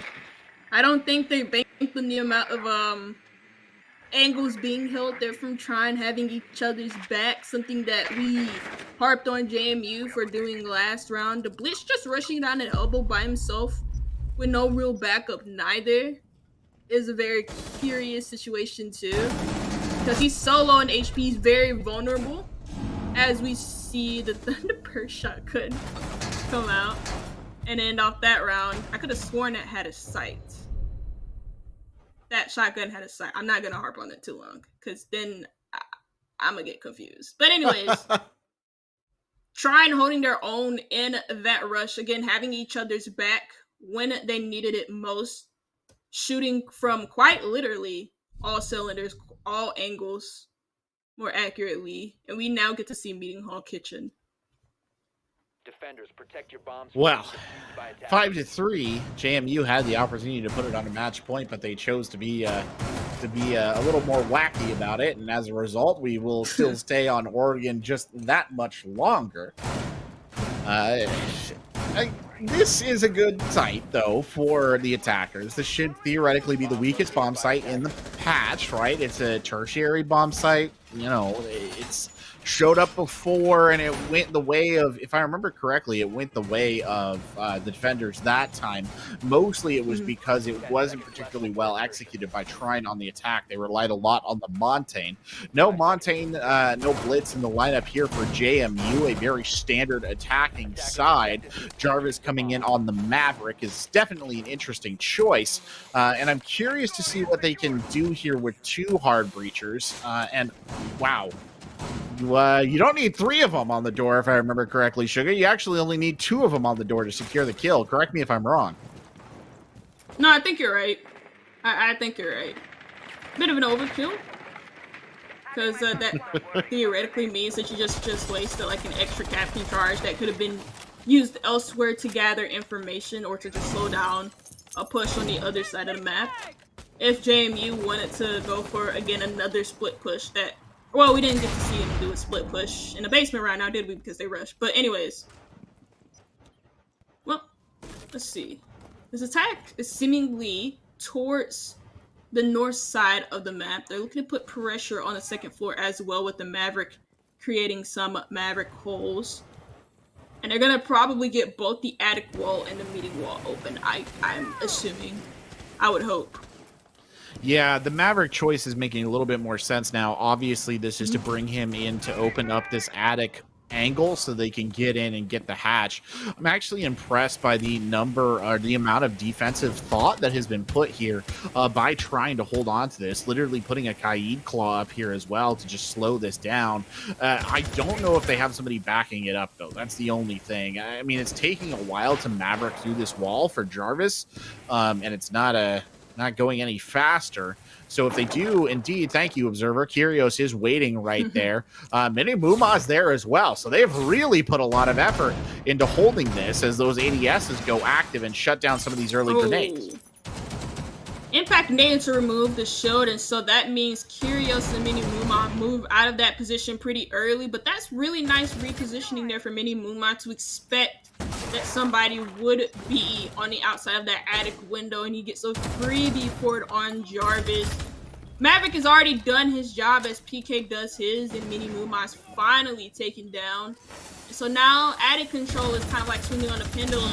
It is most definitely in JMU's favor at the moment, but that could all turn on its head of trying to just retake this in numbers. Smoke grenade there to delay a little bit more time as they do have a player still in basement that JMU have not droned out or cleared, and which can wreak havoc with this Nitro if he were to get it off of the hitch. Yeah, here's it. Yeah, well, get it off, though. He's caught. Not paying attention to his left and his rights right there. Marquini obviously getting a kill with the smoke gas. Marquini swings out into the sight line of PK, and it's all over. And that nitro cell that could have been such a difference maker, Sugar, denied before it could even get detonated.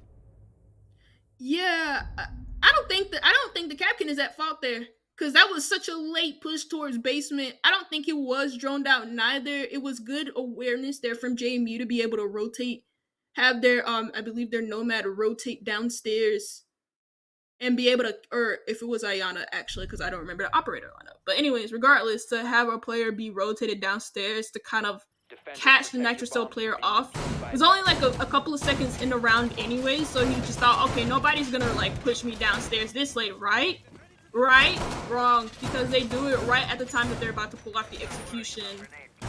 And it's JMU to take over that round and put themselves on match point and also serious point here in Oregon. Well, Squirrely there going ahead and reinforcing the wall leading out as they set up a defense of kids' dorms. Match point here for JMU, but it's a good bomb site for trying and defend. One of the two strongest sites, arguably by some, the strongest site on this map. So we'll see if that will bode well for them. Again, though, they're going for this defensive position in Trophy. And I just don't quite know what to make of this, Sugar. It sort of worked last time, but I do think it's such a vulnerable spot.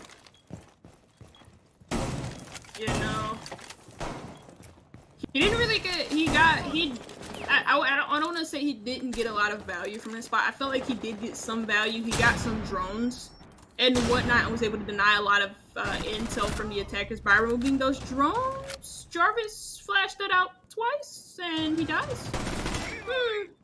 No, and there's no other pressure from the other windows neither, so JMU just kind of like solo pushing towards T3. This is a very tricky position to be able to clear out from below. I don't really know what the hell is going on because they're not fully clearing this out and they're just sending players to their doom by clearing it out by themselves. Well, Blue Key here checking in, and that is an awkward rappel angle for Havoc, who's trying to cover double duty on two different doors. Jarvis is already dead, so that's going to take the life out of the attic push right here. Shadows rotating around underneath, heading up through Armory. Got their work cut out for them, though, because there's some barbed wire awaiting them. There's an alibi up there as well. They're detected, so everybody knows what's coming. But here's the other prong of the attack. PK, I should say, sneaking up is unmarked. PK swings the door and cleans up two. And Trine has absolutely let the fox into the hen house. They did this multiple times in Bank, and here on the match point round, the old demon has returned. Squirrely trying to secure a kill, won't find it. It's disastrous here for the Alibi, rotates around the bomb chassis, and it's PK, the playmaker, to finish it off. Yeah, I don't really know what happened there at the end for Trine University, but what I do know is that JMU take the 7-3 victory here on Oregon, and they take the full 3 points here in the ECAC. A very good map from them, and for Trine, well, it's back to the drawing board because it wasn't a bad performance on Oregon, but it felt very underwhelming, to be fair. Yeah, I mean, Trine almost there, I think, through most of the night. It felt the same way on Bank as well. They were just kind of like almost there, and then they just make mistakes, or they'd let them walk into the bomb site. It was actually very akin, like I said at the time, PK walking in right there. Shadows of what we saw on the Bank basement site as well, a couple of times, actually multiple sites on Bank. So there's a lesson to be learned from Trine, but we're not quite done yet here at the ECAC. We're going to take a quick break, and then we'll be back with an interview for one of the exciting and I'm sure thrilled members of JMU in just a second.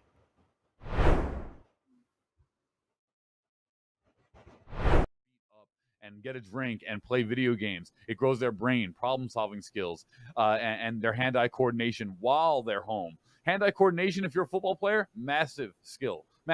So it helps build those things while they're off the field. And then for us, vice versa, if you're an esports athlete, one of the errors I had growing up when I was competing in esports is that I was not active enough. I played sports, I competed a little bit, but I wasn't active enough truly when I look at it. So that's one area that esports players can learn from in terms of activity and physical and the marrying of both. People say, oh, sports and esports, video games.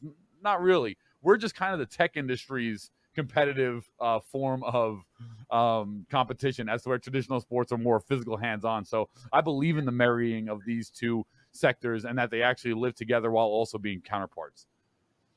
Well, I think then to speak to something about marrying, right, from traditional to esports, that to me speaks to this whole new thing, at least again from you guys, right? You guys have more traditional sports background, right? Paul, Lee, Mike, and all of that. But I think let's talk NIL then, because I think that's something that I think is really interesting, that at least when I heard about it, right, of what we're trying to do with, esports athletes, schools, programs in general, because it wasn't something you would think normally, right? You could understand, right, football player on the field, star quarterback, it makes sense, right? The guy is somebody that everybody knows on campus, whether you're on the team, off the team, or you're just going to the school, it makes sense. But I think, nowadays it's not as common, or people don't think that they could be somebody that their name is out there, right? Or that they're known, right? As we're growing this space, as we're putting this together, it almost feels really interesting that, your star entry in Valorant, or your star forward on Rocket League, right? Whatever the case might be,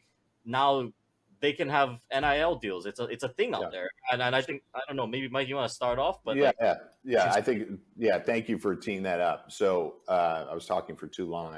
I forgot to bring NIL into the mix, so it's a common occurrence, occupational hazard. So I would say that so NIL for I'm sure most of you watching understand what it is, but NIL stands for name, image, and likeness. Name, image, and likeness, that term has been utilized to describe the transition of traditional student athletes, NCAA athletes, and their ability to monetize their name, image, and likeness. It went live July 1st, 2021, and it has continued over the course of the last nearly 14 months now.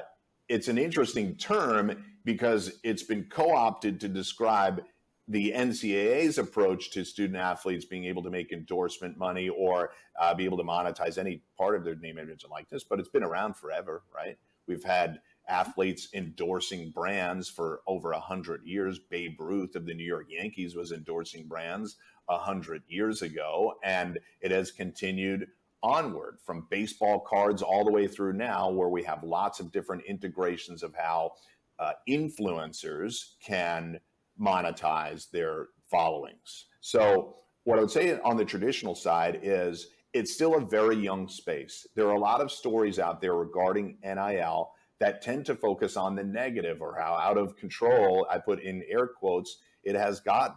but there is still a burgeoning marketplace for many more student athletes that are involved. About 17% of NCAA athletes are currently involved in NIL, but 65% more than that want to get involved and are curious how to get started. On the flip side, brands are challenged with a few different things in the space. There are 10,000 professional athletes in the United States. Once July 1st, 2021 hit, and you dump every NCAA athlete into that space, that's another 500,000. So brands that maybe didn't have a dedicated athlete strategy when there were 10,000 now have 500,000 plus that 10,000 to figure out how to activate who they are. That's a lot. I understand brands' hesitancy in some instances, but I can tell you that companies like us are on a daily basis educating brands and student athletes as to the software you can use, the types of activations you can get involved in, and how to utilize your followings, or if you don't have to or want to be a social media star, are there ways in which you can monetize it? Now, I know I described that under the umbrella of the NCAA, but I see it as being no different in esports. I think there are massive opportunities for people with followings to be able to use that and connect with brands. I think a company like us can help you to do that. And then beyond that, we can make sure that those transactions are safe for you. I think there are opportunities, not just at the individual competitor level, but at the program level to have a sponsorship go to that. I'm sure some of you out there listening and watching already have deals like that in place, but I think we can continue to enhance, augment those deals and make them more comprehensive and make them, first of all, I think product deals are perfectly fine, but I think we can get beyond that and grow some of these deals to a greater extent. Hello and welcome back, ladies and gentlemen, to the ECAC. It's Rainbow Six Siege tonight. James Madison University taking the win here 2-0 over their opponents at Trine. And we have one of the victorious members of JMU here in the booth with us. It is Jarvis. Welcome aboard, Jarvis.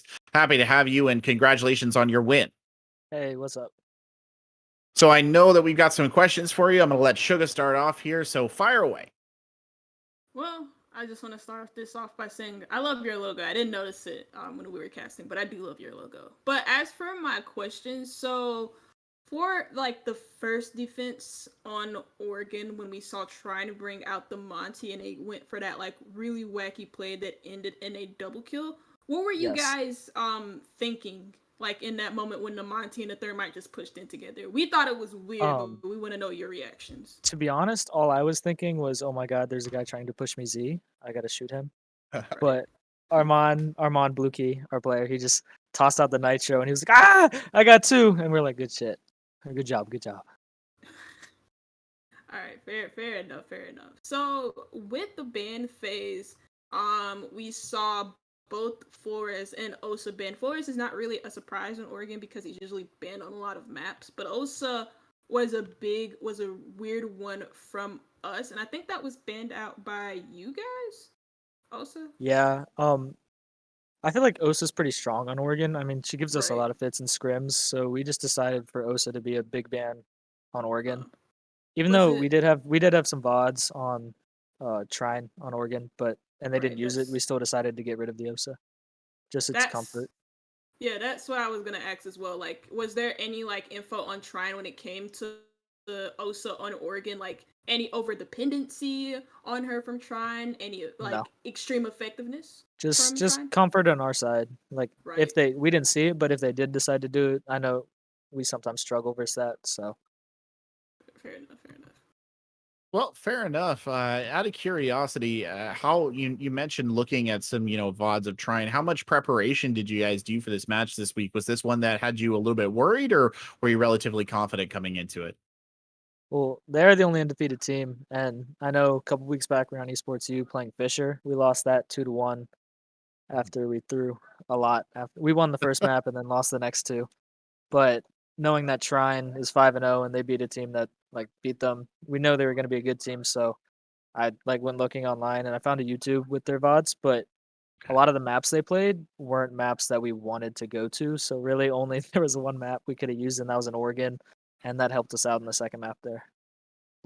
Hey, fair enough. I mean, you did end up playing it, so yeah, definitely beneficial. Well, congratulations on beating Trine. I know that's a big achievement. Is there anybody on your team or on your staff or anything that you want to shout out for tonight's victory? Anybody do anything behind the scenes or anything like that? Definitely want to shout out JMU and X Labs. Got to shout out my girlfriend and parents who are watching at home and everyone watching, all of our fans. And definitely PK. PK went nuts. Dude was clicking heads. PK did indeed click heads. Well, congratulations again, Jarvis. My best to all the members of your team. Go ahead and enjoy and celebrate a little bit this evening for a job well done. Thank you. Well, that I think is going to just about wrap it up for us here. Sugar, you have any thoughts here before we close it out? Oh, the only thing I was gonna say, sorry about that, it was like really weird, but Jarvis, it was really heartwarming, you know. Hi, Yeah. girlfriend. Hi, girlfriend's dad. Hi, family. But That's yeah, great. yeah, I love it. Heartwarming. Yeah, we love to see players. I gotta get her skip to the keep support. watching games, you know. There you go. You got to keep winning. Anyway, that'll do it for us here tonight on the ECAC, ladies and gentlemen. Thank you so much for joining us. ECAC will be back tomorrow night with Valorant. I nearly said Valiant. It's Valorant, which is always a good time. Definitely recommend tuning in to see that. Same time, same place. But for now, I've been Corbeck. This has been Suga. Thank you to our observer, Max, for stepping in and for observing throughout this match. And thank you to our producer as well for keeping us going. And from all of us here at the ECAC team, thank you so much for watching and have a wonderful, very happy Halloween.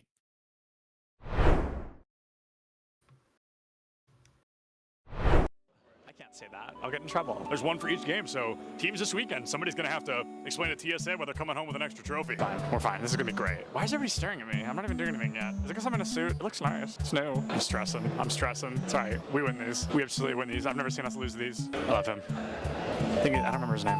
What is going on, everybody? And oh, are we ready? I'll start over. Okay. What's going on, everybody? We are here at the Collegiate Esports Commissioners Cup 2022 in Atlanta, Georgia. The players are just now entering the arena for day one. A lot of them had the opportunity to be here yesterday to get jerseys, to get familiar with the area, and to get to know one another. But today, the friendly gloves have to come off, and they are all here. Earlier, I was talking to these guys. This mannequin, when they didn't have anything else set up, I could see it from all the way down there, and I thought it was a person. And I stood there for like 5 minutes, and I was like, why is he standing like that? And I thought it was like a smooth criminal. I thought somebody was giving us like a Michael Jackson impression, and then it was a mannequin. I was really embarrassed to admit that. Oh my God, that's a lot of people. Hold on, let's go over this window. Let's go over this window. It just keeps going. There's so many people outside. There are so many people outside. We're gonna interview people when they come in. I don't really want to go outside. It looks like it's gonna rain, and this suit is new. So, oh, there's Doc Haskell. Hi, Doc. How are you? He brings a full notebook with him and like writes notes down. It was pretty insane. He had it yesterday. He's gonna be coming through this metal detector right here. I don't know his name though, but I recognize his hair. Jen. You're Jen. All right, we're gonna interview Jen, who's supporting Kennesaw. I'm gonna ask you like a couple of very simple questions. Okay. Are we ready?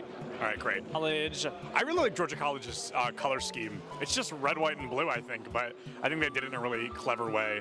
Mineral area wearing hoodies, even though it is 75 degrees outside here in Atlanta, Georgia. Absolute legends. If only Nick could hear you. Nick, come back. If he's over 100 feet away, he can't. You were whispering something, and he started smiling. I'm like, are you whispering? Oh yeah, because he's got his headphone in if we're close enough. But Bless you. Gesundheit. Gesundheit again. You're welcome. I'm gonna go find him. Oh, there he is. Oh my. Oh, okay. Real stuff is starting. Real stuff. Competitive integrity needs to be upheld. We gotta get out of here. Yeah, I don't want to get in trouble. I get really embarrassed when I get yelled at. 30 is Okay. Wow, it's not 10:30 yet. It's only barely 10. Woo! All right, it's gonna be a long. Hey, what's up? Surprise interview. Join me over here, though, so we have a cool backdrop.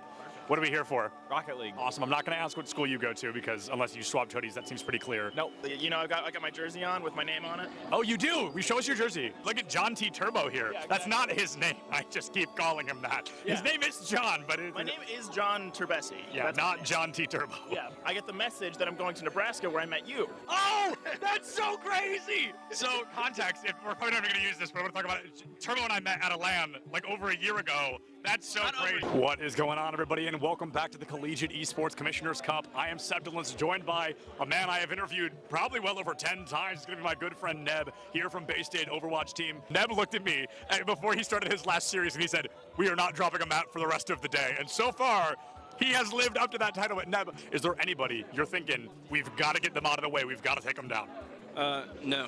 No? Just looking at it, each fight's its own, every game Going into it, just taking it as it comes? I have the confidence right now that we're not going to drop a single map. I love Neb because not only is he confident, but he's correct. Bay State is one of the best Overwatch teams I've ever seen. So it's always good to hear. I love the confidence, and I love Bay State, so I hope they do a great job this weekend. So what qualifier, did you win a qualifier to get here? At-large bid. We're looking at Rocket League, we're thinking high odds, low odds, where do we think we're walking away? I think pretty high. I think we're doing pretty good. Is there anybody that you're looking at, you're like, please do not let us go up against them unless we absolutely have to?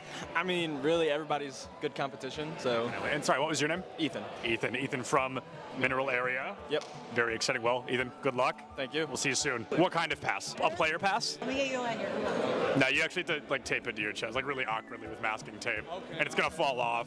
Yeah. It's gonna be uncomfortable, I promise. That's a guarantee. Okay, cut that, I'm gonna sneeze. Okay, great. I'm great, everything's good. Who do we interview?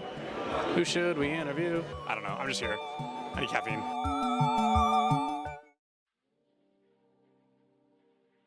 Hey guys, K-Tad here. Now, I've been told I need to step in to create like a buffer zone between some of the other hosts so that the Valorant v Overwatch conflict may finally come to an end. But between you and me guys, I don't think they both realize that League's kind of already won that war.